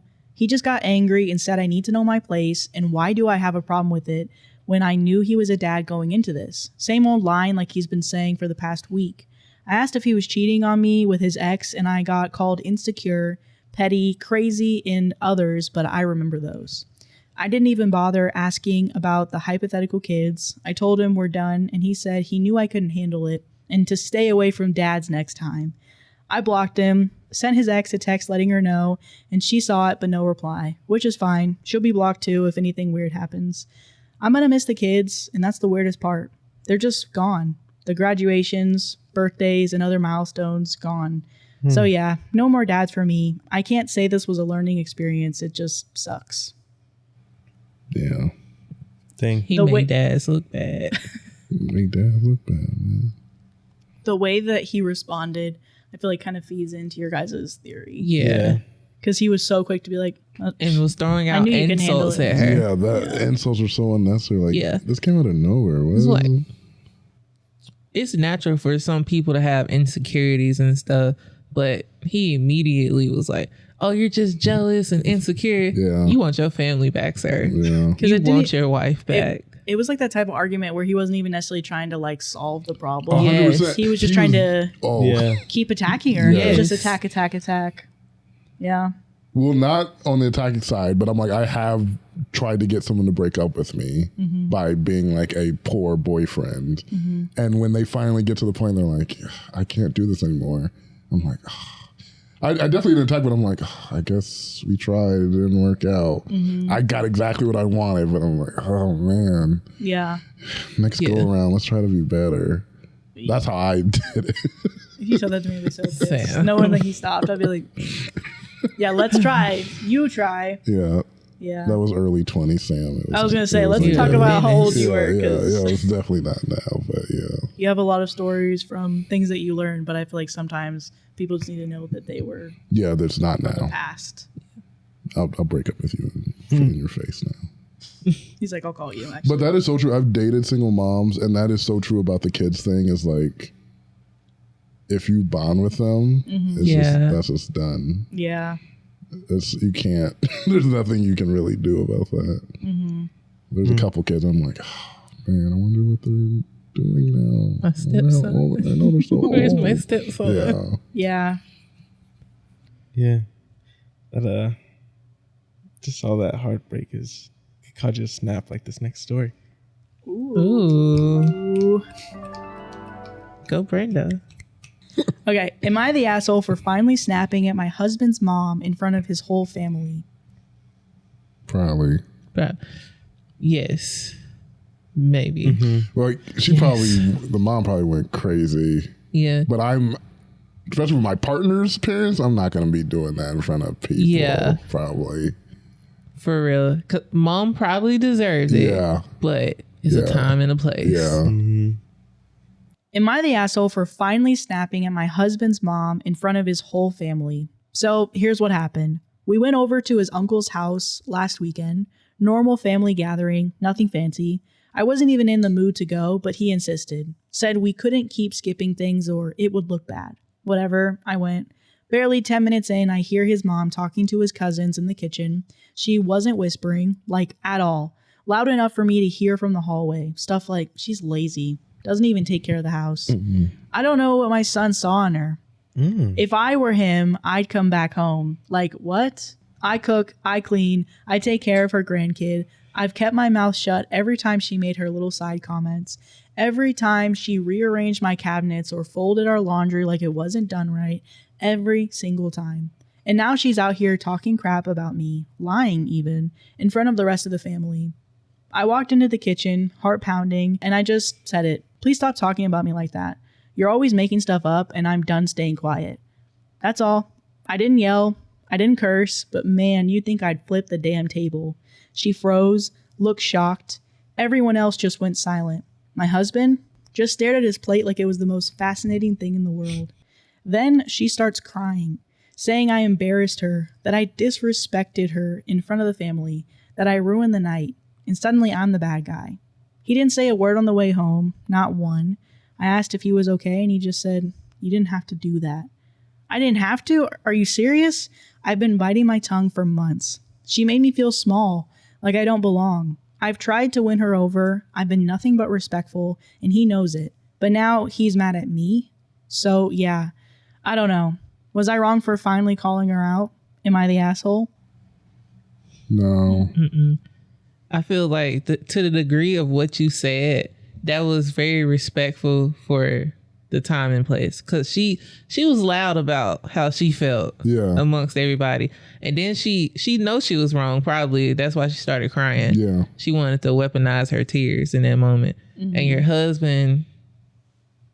That's your job with the family. If your For family's real. doing anything, you have to step up so they don't have to do it. Exactly. That's your wife. That's your, oh my gosh. Your wife comes before your mom. You have to be the one to stand in the gap. Yeah. Yeah. I'm checking my mom if she's saying that. Like, I couldn't be. It's like, do you want to be with this woman for the rest of your life? You better stand your ground behind your girl. Yeah. Stand on business. Yeah. What you doing? Embarrassing. Humiliating. Was he in the room when she was talking all the stuff too?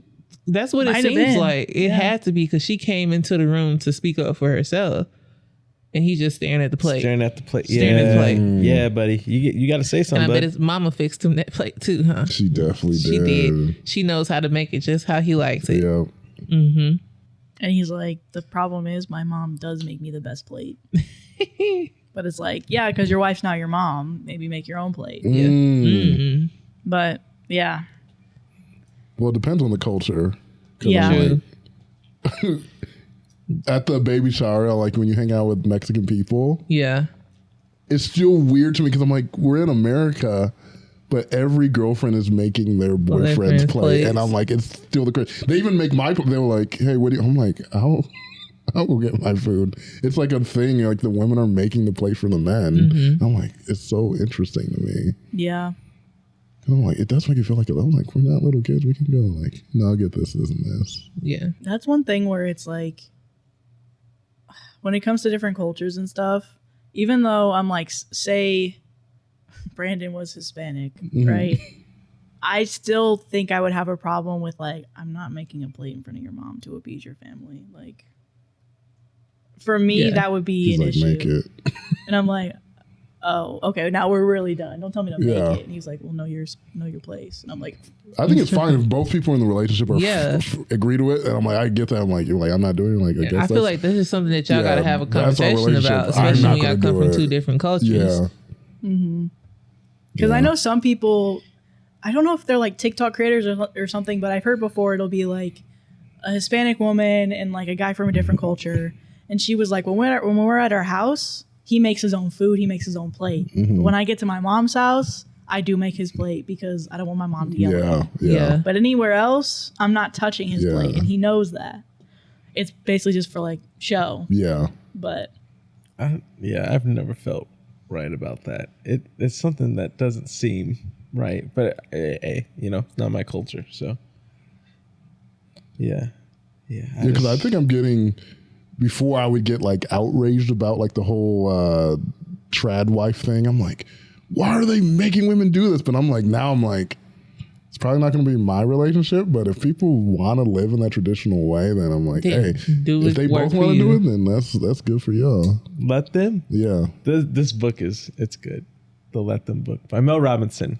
Let them. Let them. Yeah, Let By Them. Mel Robinson. yeah, earlier in this back-to-back episode, we found out that it wasn't Mel Gibson. It wasn't Mel Gibson. It was Mel Robinson. You said He said Mel Gibson. We said Mel Gibson. We're like, Mel Gibson wrote a book, and you're like, wait, It's no, not funny. Called Let Them. Let Like Them? Mel Gibson's a very angry man. Yeah. No. Abuser. And then Yeah. I was like, later I was like, I think I just used Mel Gibson is like one word to me. Mm-hmm. And then with like Shia LaBeouf. Shia LaBeouf. Yeah. So I was like, oh, it's not Gibson, but I don't know what the last name was. It's Mel Robinson. But pretty much the concept is, if they want to do that, just let them. Mm-hmm. And then the other end, because I kept reading, and it's more important that you do the other side of it, which is let me. Mm-hmm. So they want to do traditional values in the household, let them. But the let me side of it is how I react. So it's like you getting your power back when you see something you don't necessarily agree with or you don't like, let them. Mm-hmm. But then let me react how I'm going to respond. Mm-hmm. It's all back on me. It puts it back on me. I can't control anybody, but I can control what I feel. Mm-hmm. Mm. Yeah, so instead of, because I think I only really just commented on like that.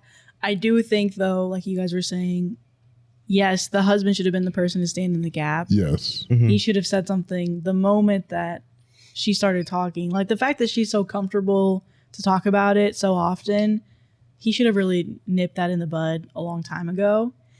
And I think it might be the fact that it's affecting OP so much. I think it might be enough to be like, okay, well, I don't think we can be together then. Like if you're just going to keep letting somebody like degrade me like that and just not say anything. But then when I stand up for myself, not retaliate, not say anything rude to her, I'm just standing up for myself. That's when I'm in the wrong. Right. Yeah. No, I don't think I can do that. You have to have someone that's either, I guess, just enough emotionally, not even bold, just enough to either stand with you or somewhat make you feel supported in that moment. Someone who's brave enough to speak against their family if they're wrong. Yeah. Or what is it? Protect in public. Correct in private. Yeah. But what about people who are not like, because it seems like he's not a confrontational person. At a certain point, you gotta just. Can non-confrontational people be in relationships? You're saying they can't be in relationships? No, at some point, you at least something like for him to just stare at the plate. Yeah, it's saying I'm completely out of this. You don't have to say anything. Yeah, maybe even like take her by the hand and go into another room or something. There was a lot of different ways he could have did something. Yes. His but silence doing was loud. nothing and staring at, like, not even giving her eye contact or any reassurance. Because he's ashamed. He knows he messed up. Yeah, he knows he didn't do anything. This dude can't even look her in the eye. Because I don't want to excuse him. I'm thinking of people who, like, in social situations, they do not want to ruffle anything. They don't want things to be loud. They don't want to get in it. So you just like, I do think there's a thing where you're right. I have to step up and make the hard, uncomfortable thing. But I think that's really hard for some people to actually be uncomfortable and do that. Yeah. Especially with, to them, an authority figure, my mother of all people. I'll say as somebody who is non-confrontational, I had like an incident like this with Brandon with my family, where my grandma said something racist. And Brandon was there, but he was in the kitchen getting food. And I remember she said it like loudly at the table, but it was like the moment I heard it, I was like, what did you just say? And then I got up, me not being confrontational. I got up fuming. I told Brandon what happened and I was like, do you want to leave? And he was like, yeah, I think I want to leave. And I said goodbye to a few people, kind of gave my grandma a death glare, and then we left. Yeah. So I think me being a non-confrontational person, there's a way that you can do it. Like Brandon even said, that's what you mentioned before. You could have left. You don't necessarily have to. You could have just been like, left the situation. When your mom's like, what happened? Once you finally get the courage to figure out what you want to say, you're like, we are not going to be around you unless you give my wife a level of respect that she deserves. Yeah. And if you're not going to be there, it'd be like that. The moment you're like that, we will leave every single time. I agree with that. Yeah. Yeah. Yeah. And then plus too, it's his family. Like I could understand if it was like non-confrontational with like a stranger, but it's like, dude, that's literally your mom. You should be able to talk to your mom. I don't think that's true in a lot of situations. I think maybe, a lot of people like I think you have, especially with your parents, you have a relationship where you can talk to them. Yeah. There's a lot of parents where it's like, we're adults and it's still me over you. Like that's still dictating. Not talking. You should know how to navigate your parents. Oh, navigating. Yeah. Because, there are those people. And then to that point, it would probably be like a Madi. Hey, we're out. Yeah. Or you don't even have to say anything. Just walk up and they know what's up. Yeah. But I do like Madi's approach. I'm like, you're showing to your partner, like, hey, I care about you.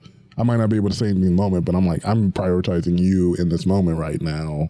Let's go. yeah. Making assumptions like that he was in the room while mom was talking about it. He definitely could have got up before wife even came in to do the confrontation and told her, like, I'm not comfortable with the way she's talking about you. Yeah. Are you okay? Do you want to leave? Let's go. Because stillness and silence Staring is at plate. compliance. Yes. If Him you're sitting there was him like basically agreeing with mama. So. Yeah.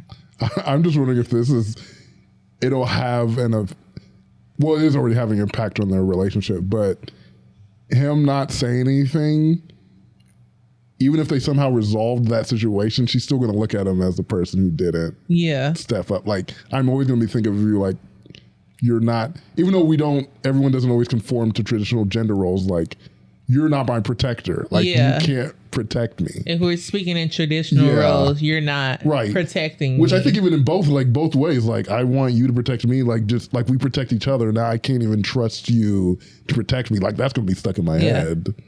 And I'm always going to be thinking about that. And that's going to probably play into something that this is not going to work out because I can't trust. Yeah. You can protect me from your family, dude. Your mom. Yeah. Yeah. So, top comment. Next time you're all together, ask your mother-in-law if there's a return policy on her son. This one is defective as it's missing a spine. Oh. And then Opie said, haha, might just have to ask that next time. Seems like I got the model with all the flaws and no warranty. Dang, there's no warranty. OP said that? OP said She that. snapped. Dang, OP. Yeah. Yes. Yeah, that's done too. Because if that's how she's talking to random strangers on the internet, Yeah, I think she's I done. know the group chat lit. The group chat is on fire. the group chat is they'd have put that man in the grave. For real. Because doing that on a random Reddit forum saying all that? He's got a throwaway account. He's like, he's not that bad. I don't know. I mean, was she doing yeah. her traditional role? Right. I think maybe she's kind of. And maybe there's like an accident with half the spines gone, and it's like Because still maybe got the love. mom does make the chicken better. Yeah. Like, maybe there's some truth to that. Maybe there's some truth that we're like, it's him. It's him. Because when she makes the grilled cheese, it's made with love. But when wife And makes half it, it's made with slices. And she cuts the crust passive off. aggressiveness. You gotta cut the crust. cuts the crust and makes a diagonal cut. Am I the asshole for not planning anything for Father's Day after my husband ruined my first Mother's Day? Oh. What? He was looking for the. He was like, what was it? Father's Day. Oh. I thought that was a Patreon. I was like, oh no. No, Patreon is reporting a baby. Yeah. So if you guys want to watch that with an update, With an update. go to Patreon. Report that baby. Report that. That baby's getting reported. That baby. What? Am I the asshole for not planning anything for Father's Day after my husband ruined my first Mother's Day? I'm 98.7% sure that I am not the asshole here, but if I'm wrong, I'm willing to admit it and learn from my mistakes.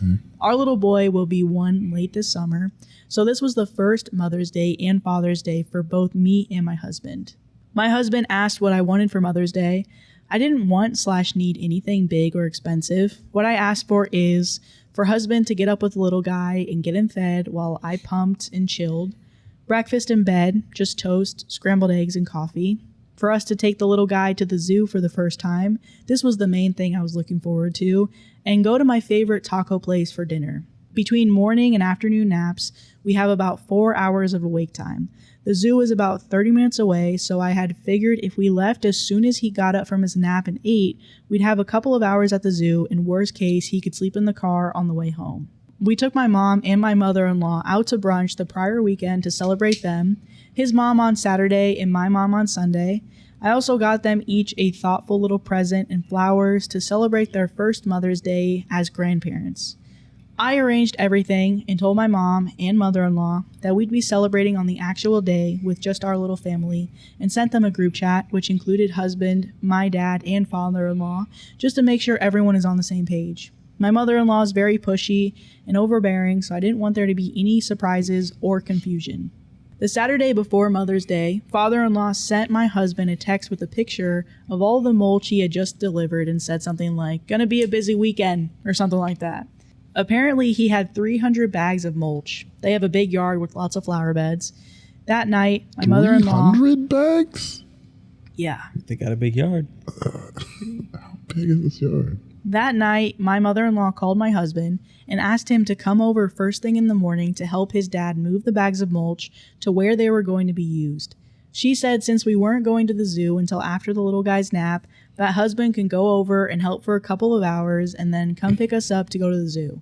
I was obviously not happy, but she guilted him and said father-in-law was going to end up hurting himself if he moved all that by himself and that it's not a big deal and should only take an hour or two. I told him his mom was doing this to try and get us to skip our plans and spend the day with them, but he kept saying it's not a big deal and saying his mom promised it would only take a few hours, etc. I think most people know what happened. Husband went over first thing, which means no bed and breakfast, and I had to get up to feed the little guy. I was kind of pissed, but whatever. Spent time with the little guy, and then he went down for his morning nap. I texted my husband to let him know he should start wrapping things up. Then when the little guy woke up 2 hours later, I called husband to tell him I'm ready to go as soon as I finish feeding the little guy. He told me it was taking longer than he expected, but that he'd hurry. Like an hour and a half later, husband called and said they weren't done, but he was getting ready to come home. It's a 15 to 20 minute drive from mother-in-law's/father-in-law's house. At that point, we'd missed the window to make it to the zoo, so I told him to just stay there and finish and not worry about Mother's Day. He hadn't done a single thing that I asked for. I don't think there was any doubt in his mind how pissed I was. A little while later, his mom called and said since we decided not to go to the zoo, that me and the little guy should go hang out with her while the boys finished with the mulch. I admit that I was pretty pissed and I told her I had no interest in spending time with the people who decided to ruin my first Mother's Day. I ended up staying home and ordering a pizza and binging Netflix.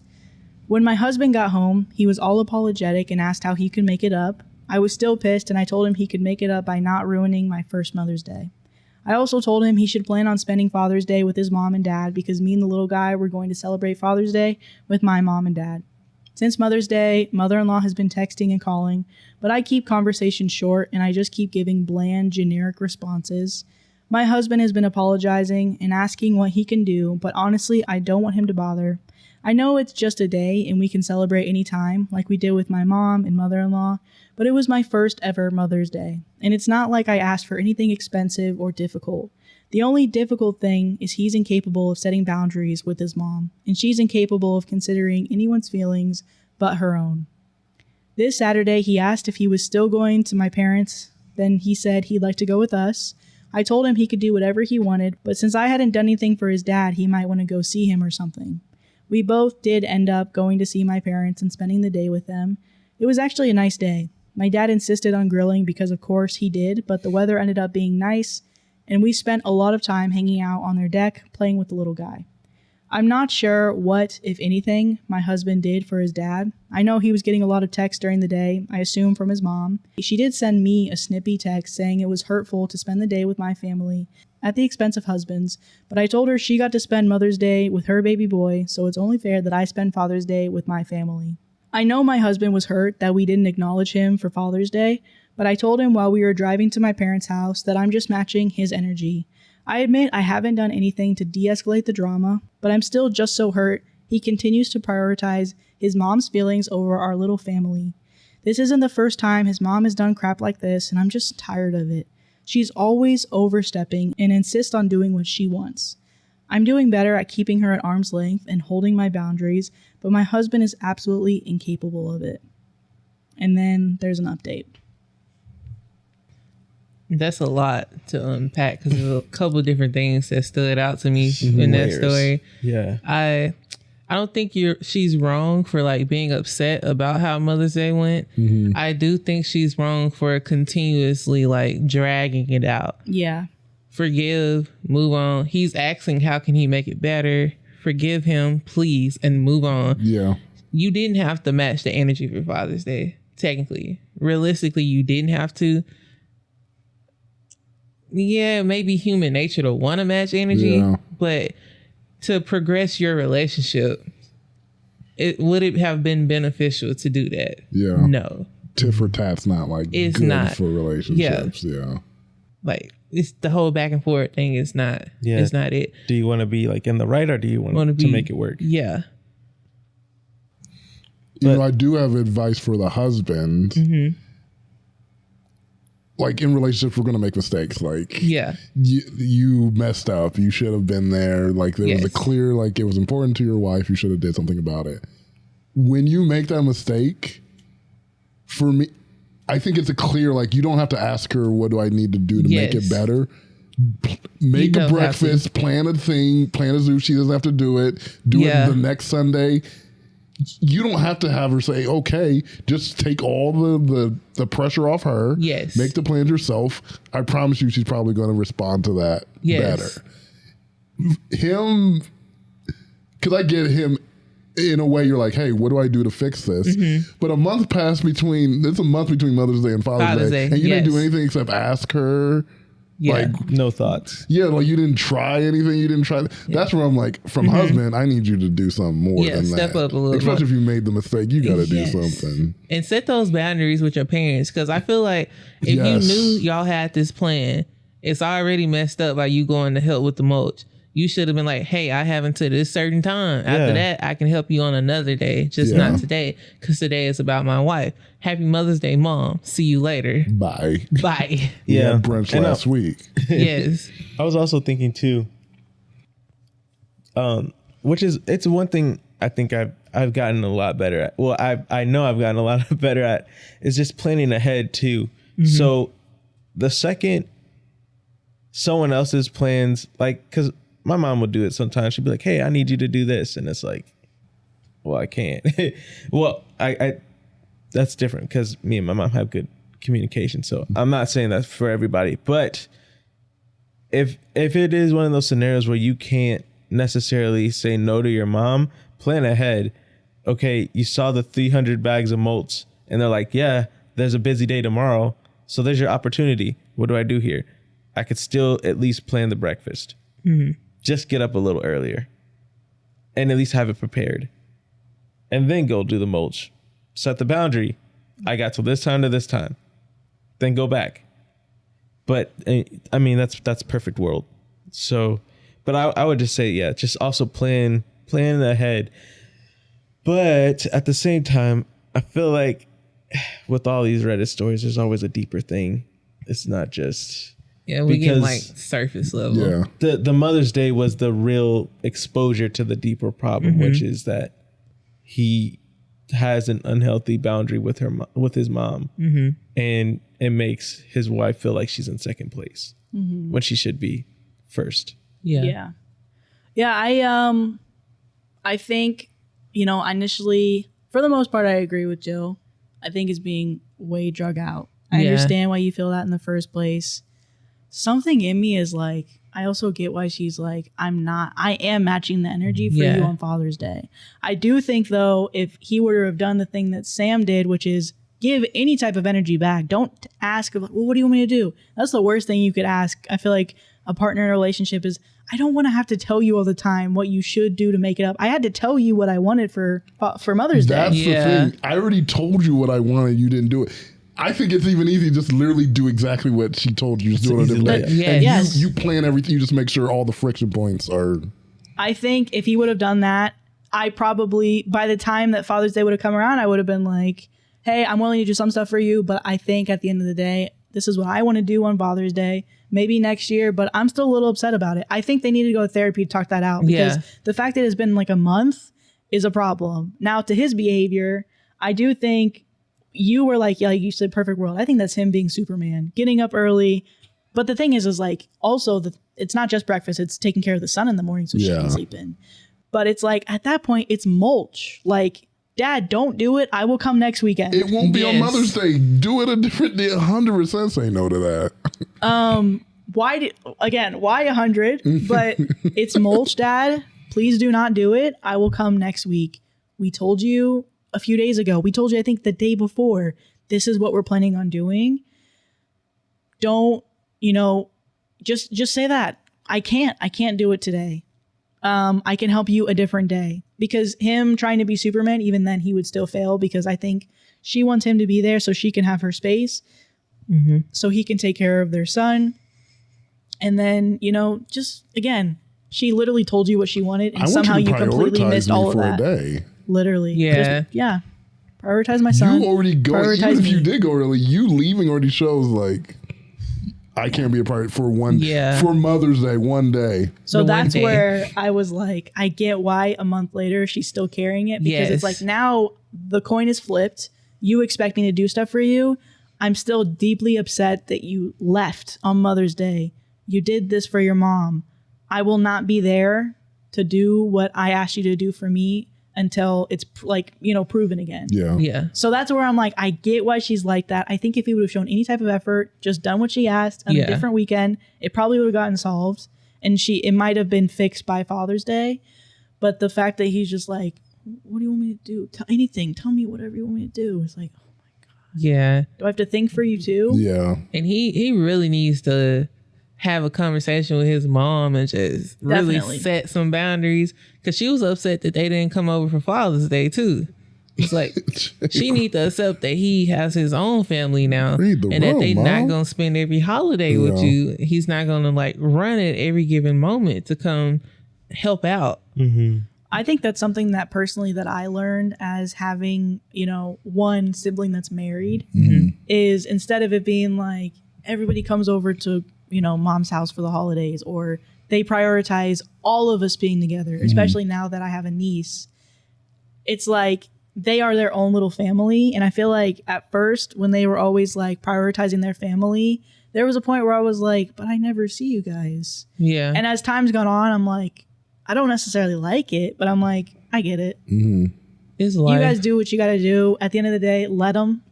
And I just, I just deal with that. Yeah. And I understand why they do it. It is hurtful. I understand mother-in-law for being hurt, but at the end of the day, like we're saying, the husband and wife should prioritize each other over their parents. Right. And that's not happening.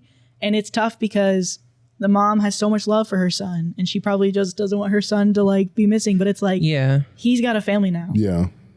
And it's tough coming from somebody who saw it happen. And I'm like, dang, like we don't really ever see you, or just, it feels different sometimes.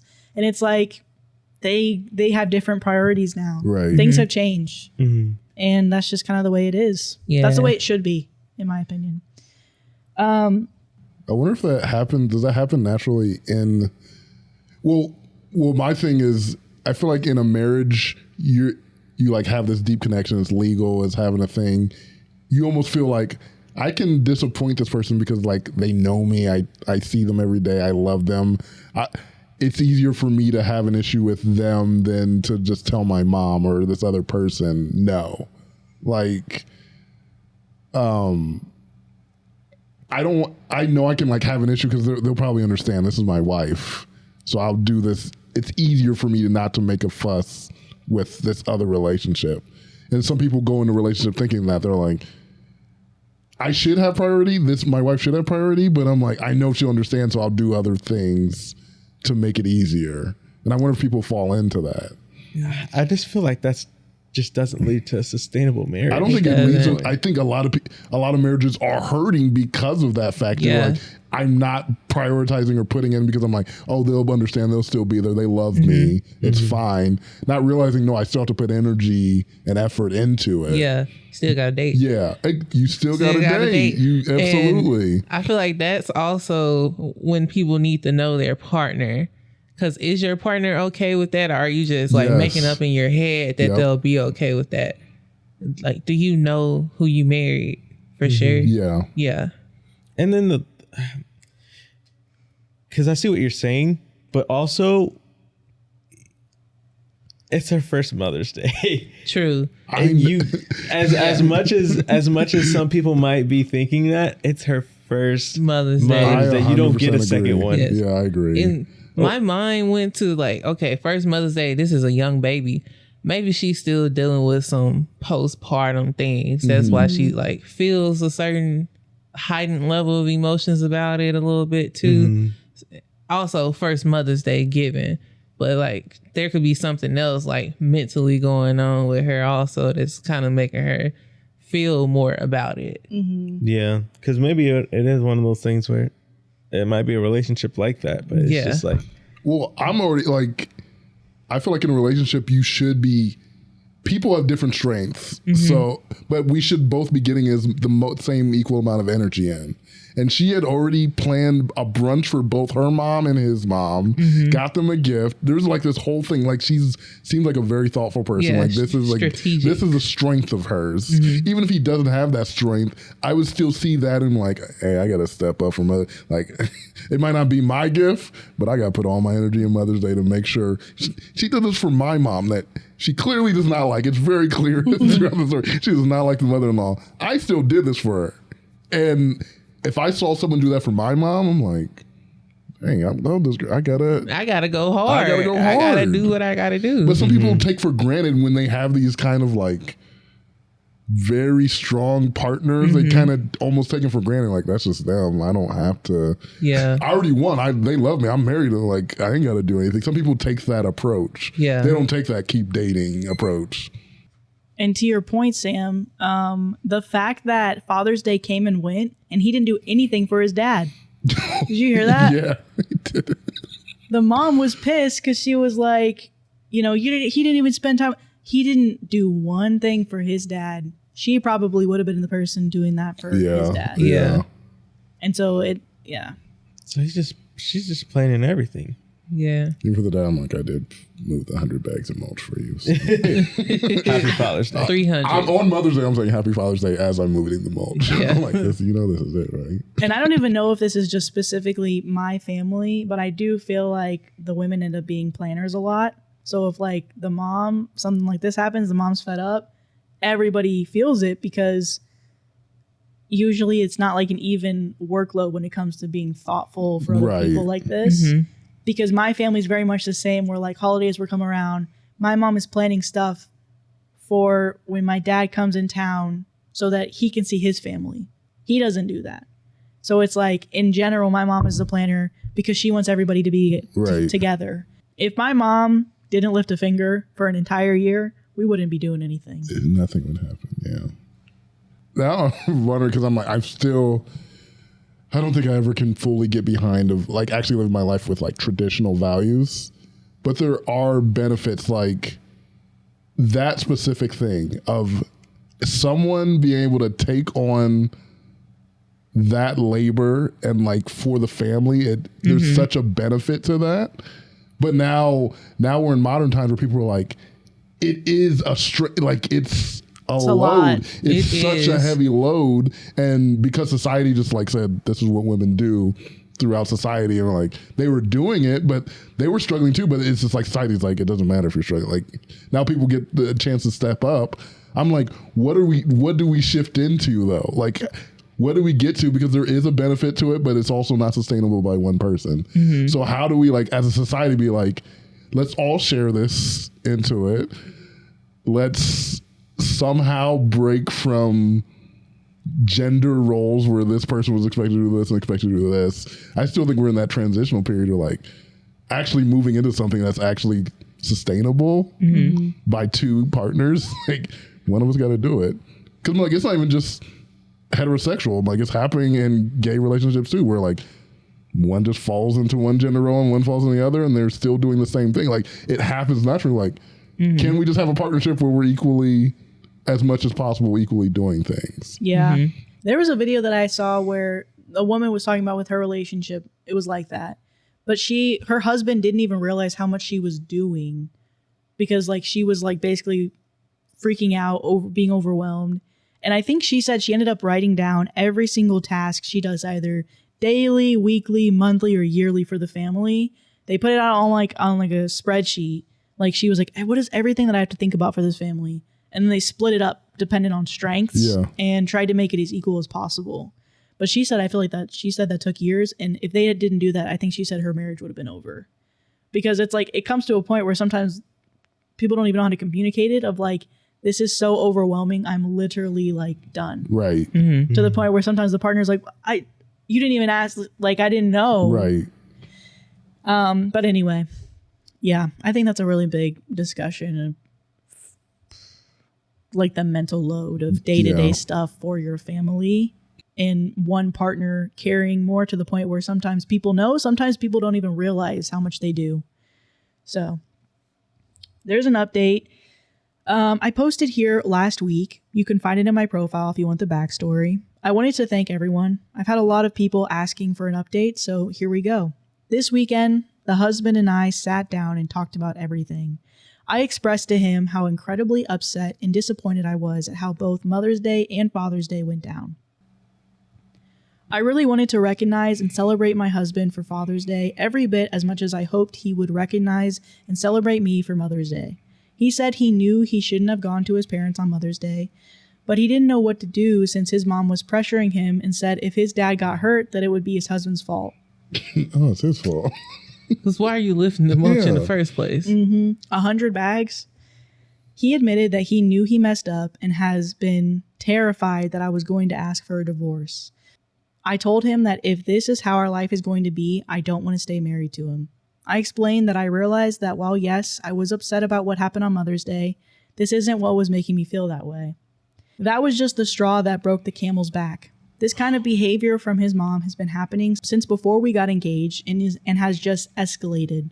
This has been happening for years. As someone here suggested, I have listed all of the times/events that I could remember that she had overstepped or just completely ruined. For our freaking honeymoon, she called him twice a day. Every morning to find out our plans for the day, and then every evening to hear how the day went. Plus the constant texting, asking for pictures, telling him how much she missed him. I don't know how I thought this was acceptable. She tried to make our wedding about herself, tried to make my pregnancy about herself, tried to take over when we brought our son home, just constantly inserting herself and overstepping. I told him that I don't really want to get divorced right now, but it's going to happen anyway. I'd rather get divorced now while we can still do it amicably. Because if nothing changes, I'm going to end up so angry and resentful that it would make divorce very contentious, and I don't want that for our son. At this point, we were both crying, upset, and emotional. So I told him that I'll give him some time to decide what he's going to do, but if I don't see clear effort being made to start prioritizing me and our son, then I'd move forward with a divorce. And the change has to continue. Every time we fought about this in the past, he's promised he'll change, and sometimes he has, and then his mom pulls him back into her orbit. If we're going to stay married, these are some of the things I'm insisting on in no particular order. We each own the relationship with our own parents. That means I'm not planning anything for his parents anymore. No cards, no presents, no brunches or parties, no pictures, nothing. If his parents reach out to me, I'm going to redirect them to him. I'm not entertaining or visiting with his parents when he's not around. I'm not taking our son over to theirs by myself. And if they drop by, I'm not inviting them in unless my husband is there. I'm not changing my plans at the last minute just because they decided to drop by without coordinating with us in advance or because they want us to do something with them. Neither of us make plans with our parents or accept invitations until we discuss with our partner, and if we don't agree, then we don't do it. And we don't throw each other under the bus. We just say something like, we checked our schedule and we're not available. Holidays like Christmas, Halloween, Easter, etc. are at our house. We can discuss inviting our parents, but we're not going to someone else's house to celebrate something involving our son when we can just do it at home. This includes his first birthday, which mother-in-law is trying to take over and plan. Other holidays, we're alternating between our parents. We'll focus on being present. That means no texting / talking to his mom nonstop when we're with my parents. No more oversharing with mother-in-law. She doesn't need to know about our finances or health / medical issues or vacation plans or anything unless we both agree it's something we want to share. His visits to his parents can't be at the expense of spending quality time with me or our son. I don't mind him visiting his parents, but he's over there a couple of times a week. We are his immediate family now. We should be priority. We're not doing things just because she said we should, and we're not changing our plans just because she doesn't like them. She really doesn't understand that wrong and different are not the same thing.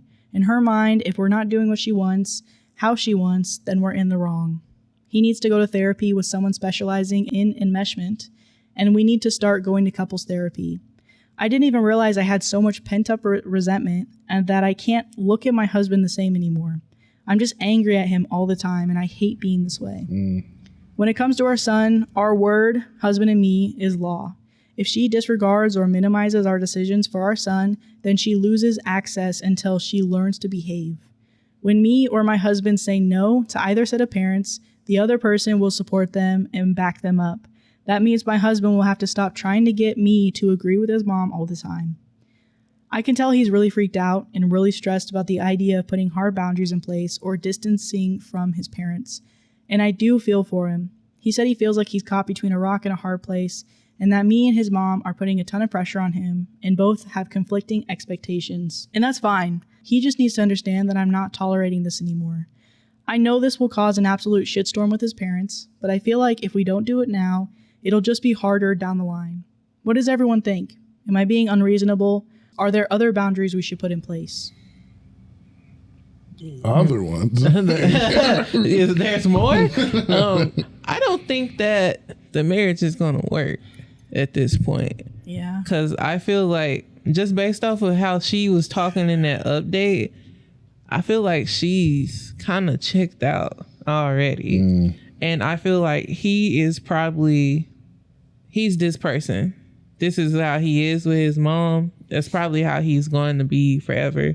That's how he is. And you married that. You said it yourself that was how he was before y'all got engaged. So you knew this. You went through with the marriage thinking that he had the potential to change how he was. He don't got it. So I don't think that it's gonna change. You said he said it before, then he falls right back into it. Y'all might be getting a divorce. Might be cooked. Yeah, the relationship is cooked. Yeah. Drill sergeant, because those laws she was laying down. And I was like, as I was listening, I was like, dang, like, technically this is an ultimatum. Yeah. And Brandon. He hates them. Yeah, and I caught it immediately. I was like, set expectations, don't try to force someone's hand. Yeah. But that's exactly what's happening here. You're setting all these expectations, expecting it to happen overnight, because you are very upset about how he's acting as a person right now. And to set all these expectations and expect a change, but also to expect your feelings to be validated is going to take a long time. And if you don't have time to do that, which, judging by how you were responding to other people about him, there's no time's up. Yeah. Time's done. Time's been done. I guess you only got 4 minutes. You have 30 minutes. 30 minutes. But yeah, time's up. Like, I mean, and usually I remember it was funny because when we were in Oklahoma, Jazz was like, no, like, let's work it out. And it's like, dang, like, that's how we used to be. Like, you can work this out, you can get through it. But you're asking this man to change his whole personality. Yeah. You're asking him to change the way he acts with his mother, which, quite frankly, she's been in his life longer than you have, and you're expecting like all these changes from him, and it's just probably not going to happen in enough time where you need it, because, like you said, the camel's back is gone. It's cooked. The camel's back is done. They done put 2 straws on that. There's no one straw. It's double weighted. They put a metal straw on that camel back. Oh my gosh. And it's broken. Me personally, I don't see a future where you won't be disappointed and get more upset. Yeah. I think she was saying that to say, because she does have really, really big expectations for immediate change. Yeah, they're pretty big. But she's saying, this is what I'm not tolerating anymore. So I do think it's probably going to push towards divorce, because she's saying, if you do any of these, which you've been like this for a very long time, and you might change for a period of time, but the moment you switch back to that, we're done. Yeah. Because she's like, I'm not putting up with it anymore. So it is very high expectations. Maybe she is laying it out again. She's like, this is exactly what you can do to make our relationship continue to move on, to flourish. Yeah. And maybe with counseling, it could be better. But I do think it probably is going to go in the direction, because this is such a big change you're asking for him to do, where fundamentally, if he's already not frustrated about it, but like really like, he was like, you guys are telling me 2 different things, and it's already like a big thing now. That's probably going to be like that with every decision that she's going to ask him to make. And eventually she's going to be like, yeah, I never said that you don't, this is what I'm saying. This is, if you want this relationship to work, this is what's going to happen. And if you don't think you can do that, then get ready for a divorce. Yeah. Before I get upset to the point where this isn't going to be an easy divorce anymore. Make me act up. You know? Malicious. So I agree with you. I don't think she's trying to set it up, but I think she's just saying, this is where I'm at. I basically am fed up. Yeah. And it will get worse. Yeah, I don't think it's a setup, but I'm just saying, when you put all those expectations out there like that, it's such a parameter that it's not a setup, but it's like, this is what I need and this is where you're at. It's not a setup, it just is what it is. She's just stating facts. So I didn't think it was a setup.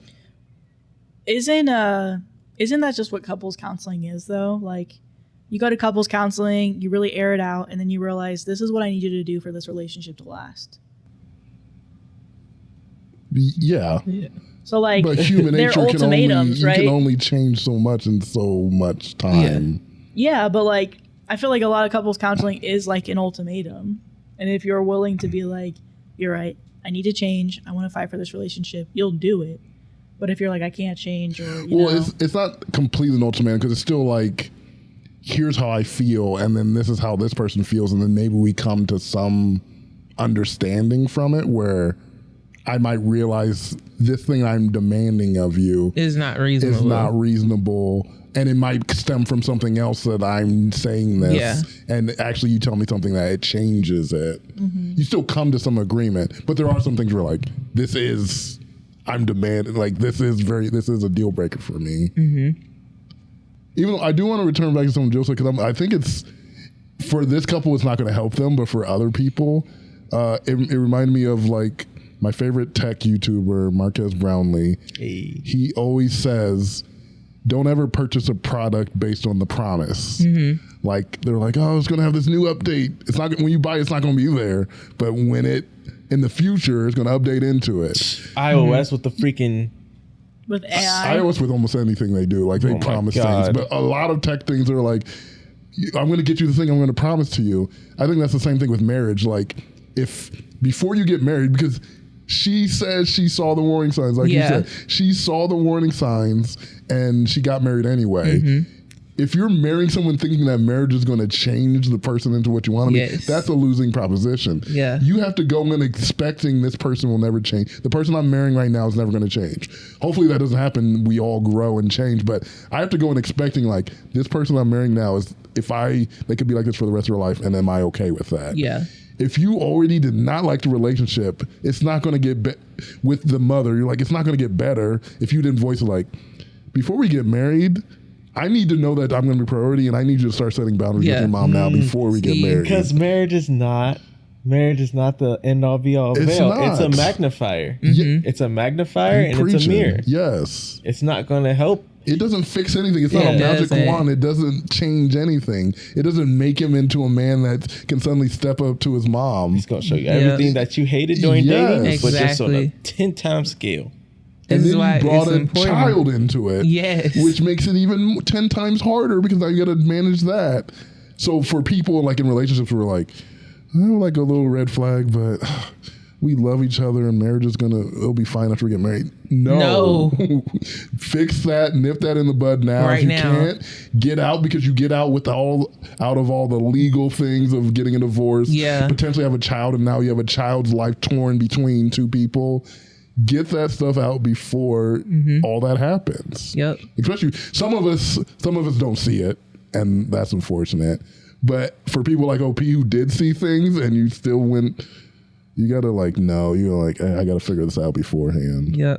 It's why it's important for you to know people before you get married. So, like, I feel like they are some people that would have benefited from marriage counseling prior to getting married to figure out those things. Like, will I be okay with this? Or this is how I want to live. I value my family. It's important for me to be able to help my mom out at any given moment.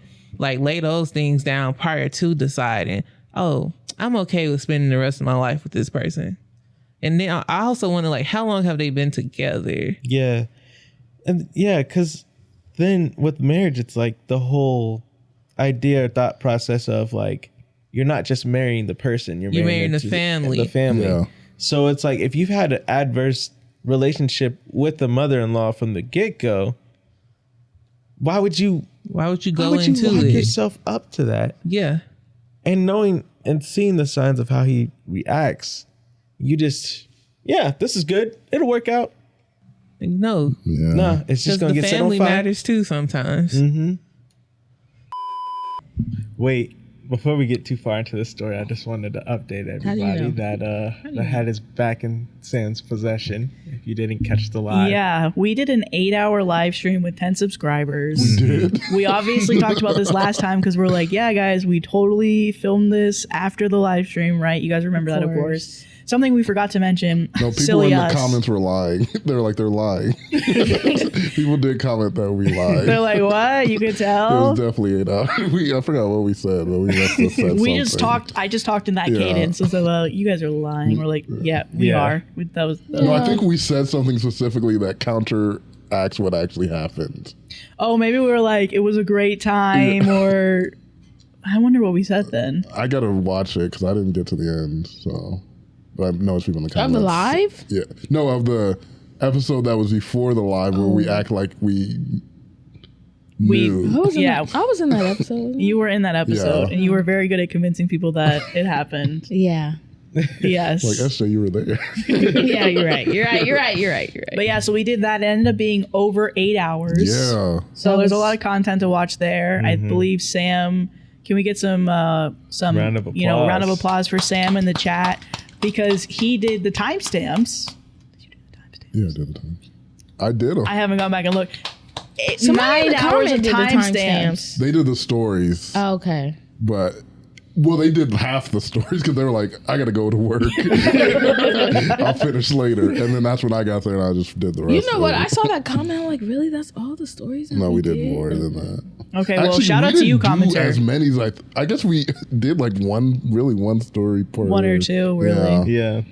Mm-hmm. It just felt like because we had a ton of stories with updates. Yeah. So it just felt like it was a really, really long live stream. There's a ton of stories to watch us do and react to. Doing the timestamps, I'm like, I see how long we were with each person. So we definitely did not go 30 minutes per person. It was like 35, 40. Saricity is like an hour. Well, Saricity was the last one. It made sense. Saricity, we were just yapping after. It was at the end. We were just yapping because with Saricity, I think it made sense because it's like you're the last person. Also, we don't need to be like, okay, well, we have to go because we want to honor the next person's time. It's like Saricity, there's nobody else here, and you stayed, so we'll stay. They were like, we'll stay until our food gets here, and then we got to go. I feel like Northern Men would have still been there. Oh, I feel like he would have If he been. had connection, I felt bad for Northern Man. Yeah. I love Northern Man. Yeah. Yeah. Shout But out again, Northern Man. yeah, shout out Northern Man. Shout out to everybody that was on the live stream with us for hours, Yeah. waiting for their Hours. time slot Yeah. that was pushed back by multiple hours. Yeah. So we did that. There was a Special point to shout me out saying Gina, that. right? Yeah. Wait, what? Special Her shout out kind to Gina. words. Yeah. Special shout out to Gina. Gina almost making us all cry. Yeah. I was boosted after the rest of the week after hearing that. Yeah, I was walking on cloud 9. It's I still was. it's like floating, like a floating aura over me. Yeah, I'm like, for sure. But so we didn't know until now, because we actually are filming this after the live stream, that there's an update. The hat saga is now in Sam's hands, or on his head during the live stream. and in Poland at the same time. Yeah. Yeah. Shout out Maria. I've already gotten a couple DMs. About the hat? Yeah, about the hat. What do they say? That's not. Oh, is it like ideas? Yeah. Oh, okay. Wow. People are like, I have an I idea. feel like this next one is going to be really elaborate. It's going to be something. I'll tell you that right Sam now. said he's willing to put money into it. Money is going to be spent. Oh my God. It's crazy because it keeps getting bigger and bigger. Yeah. I mean, when B told me that about the hat, I was like, oh my God, dude, there's no freaking way. Also, another thing, doing timestamps, I'd halfway watch it back. Now I'm looking at both of your faces when Maria gets on and we mention the hat, and I see you both do a. And I'm like, oh my. You like look back and you're like, it was so obvious. It's obvious. There's always hints Yeah. that something is about to happen. And then Brandon quickly, he kept trying to break in. He's like, wait, trying to break in. I'm like, why is he trying to interrupt Maria so much? Let her get her little bit out. He was like, I need to get in here. That whole first half, I was so nervous. Actually, how were you going to do it? What do you mean? How were you going to bring it up if I didn't bring it up? Oh, Because I brought it up. yeah. Yeah, that's what threw me for a loop. But I was like, I mean, it'll work out either way. It's weird how much the pranks always work out. Because I was like, the fact that I didn't even have to bring it up, I was like, oh, wow, okay. So I would just walk in. But if it didn't, I was going to be like, I really appreciated your bit. Oh, so And you so- would have done it with Maria. Yeah, Okay. yeah. And so his plan was to do it. I Okay. went to Poland, got it back, and it's at your doorsteps. He told me the morning of, as I'm like getting a donut. So he's you like, knew too? yeah. Oh my God. But you couldn't tell that I knew. No, I couldn't tell. You're Hey, good. my favorite hat prank is still the one with your mom, because the fact that it was in the couch and you look around. Well, no, you tell Brandon to look for it. Yeah. It's the fact that it was literally there and he pulls it out and you're like, you're just completely shocked. Like with this one, I just wish Brandon would have like a camera out there to like see your face, It's like, but we had to wait for you to come back Yeah. in. Because you knew at that point when you're like, something's at my door. Well, I know. I know. Yeah. Yeah, I was also nervous about I was most nervous about the video.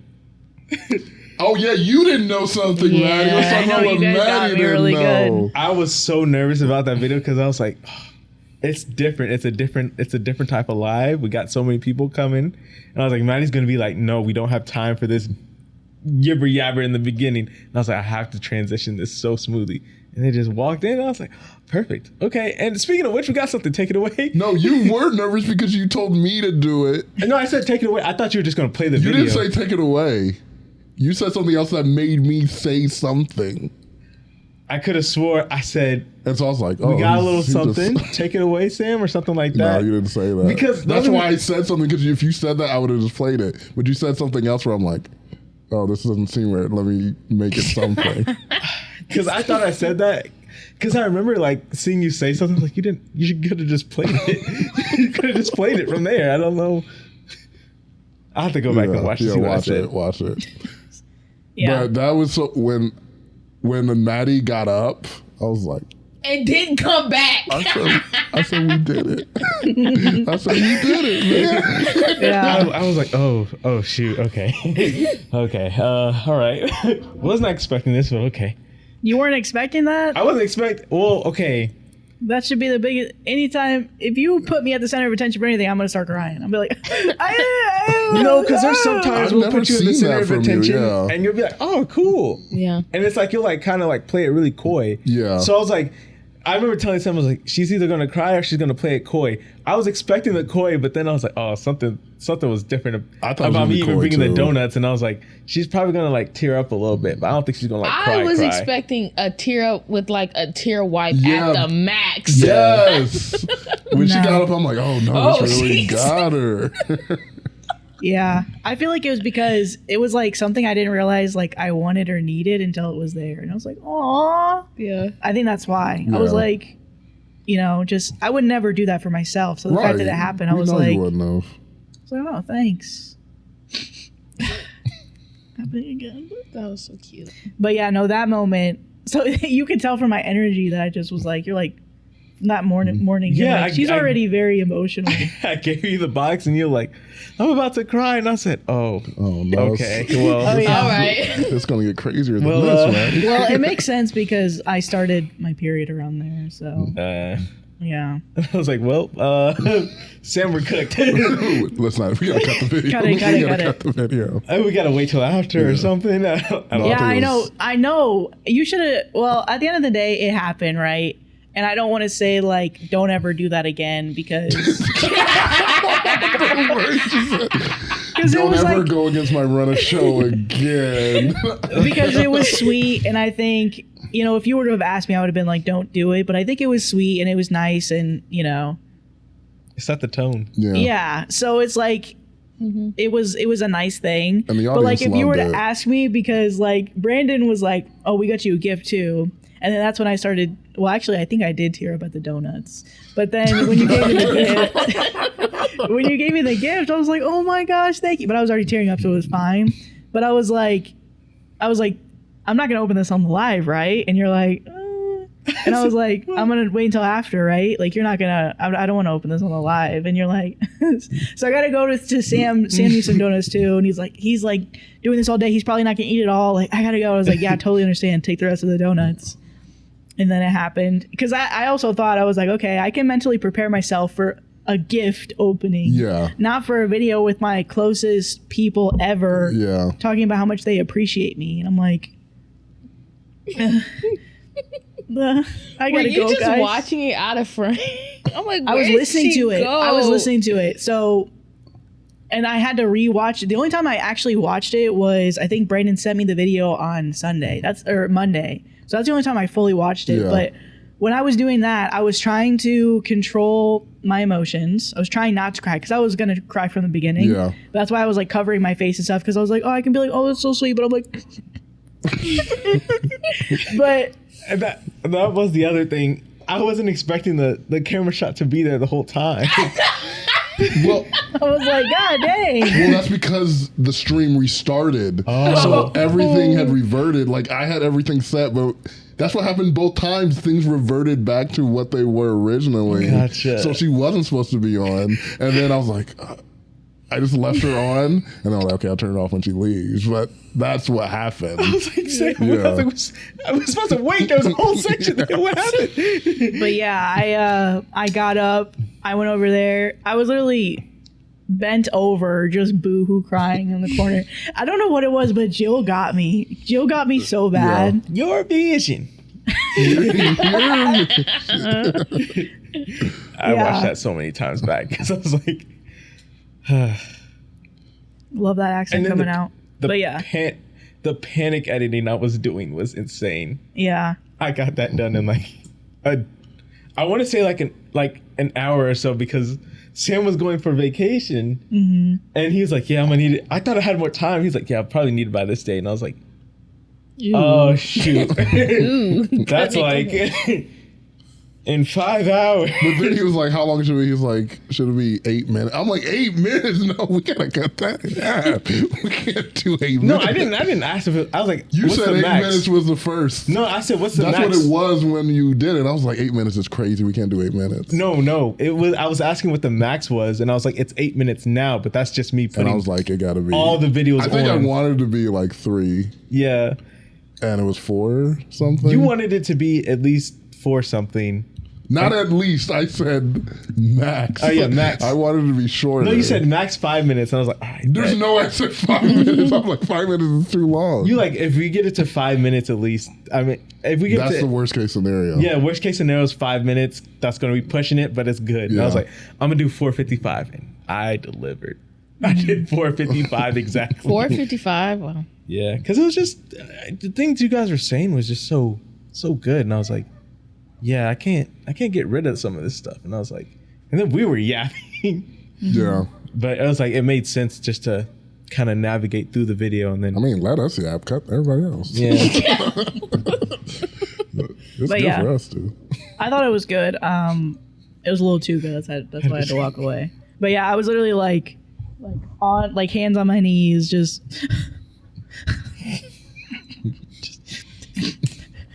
And I didn't come back until I was like, I will not bust out crying anymore. Yeah. If Maddie was on for like 2 minutes, I was like, dang, she broke down. Yeah, I was like real. literally just like in the corner, just like.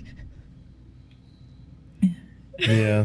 But yeah, it was really sweet. So it was a huge surprise. I was not expecting it. Even the surprise that he gave me. Well, first of all, the donuts, which is why I was like, thank you. And then the actual present, I was like, this is wrapped really well, Brandon. This is wrapped really well. Who did this? That's what I. That's Yeah, what who I did heard. do it? Yeah, I learned it on TikTok. I had no idea how to do a bow. In the color, it wasn't like it was like brown and like I was like, okay, It what did. the It heck? looked very chic. I had no idea. I was like, okay, I hope I'm doing this right. I watched that tutorial for like 20 minutes. It's like a 30-second tutorial. And I'm over here like, dang, come on. I was just like, I was so glad because I bought the box and everything. And I was like, when I gave him all the gifts, I'm just like, you take it. You take it from here. And I was like, I got everything together now. You take it. I was literally yelling at one of the tests. I was like, I should cuss Sam out for this because this is crazy. Thanks for tuning in to the Comfort Layer Podcast. I'm Jill. I'm here with Maddie, Brandon, and Sam. Thanks for watching. See you next time. See you next time. Bye. Patreon. We'll see you in a couple minutes. We'll see you in a couple seconds. Yeah, right now, Patreon. Love you. Just hit the like and subscribe. Just for that. Subscribe.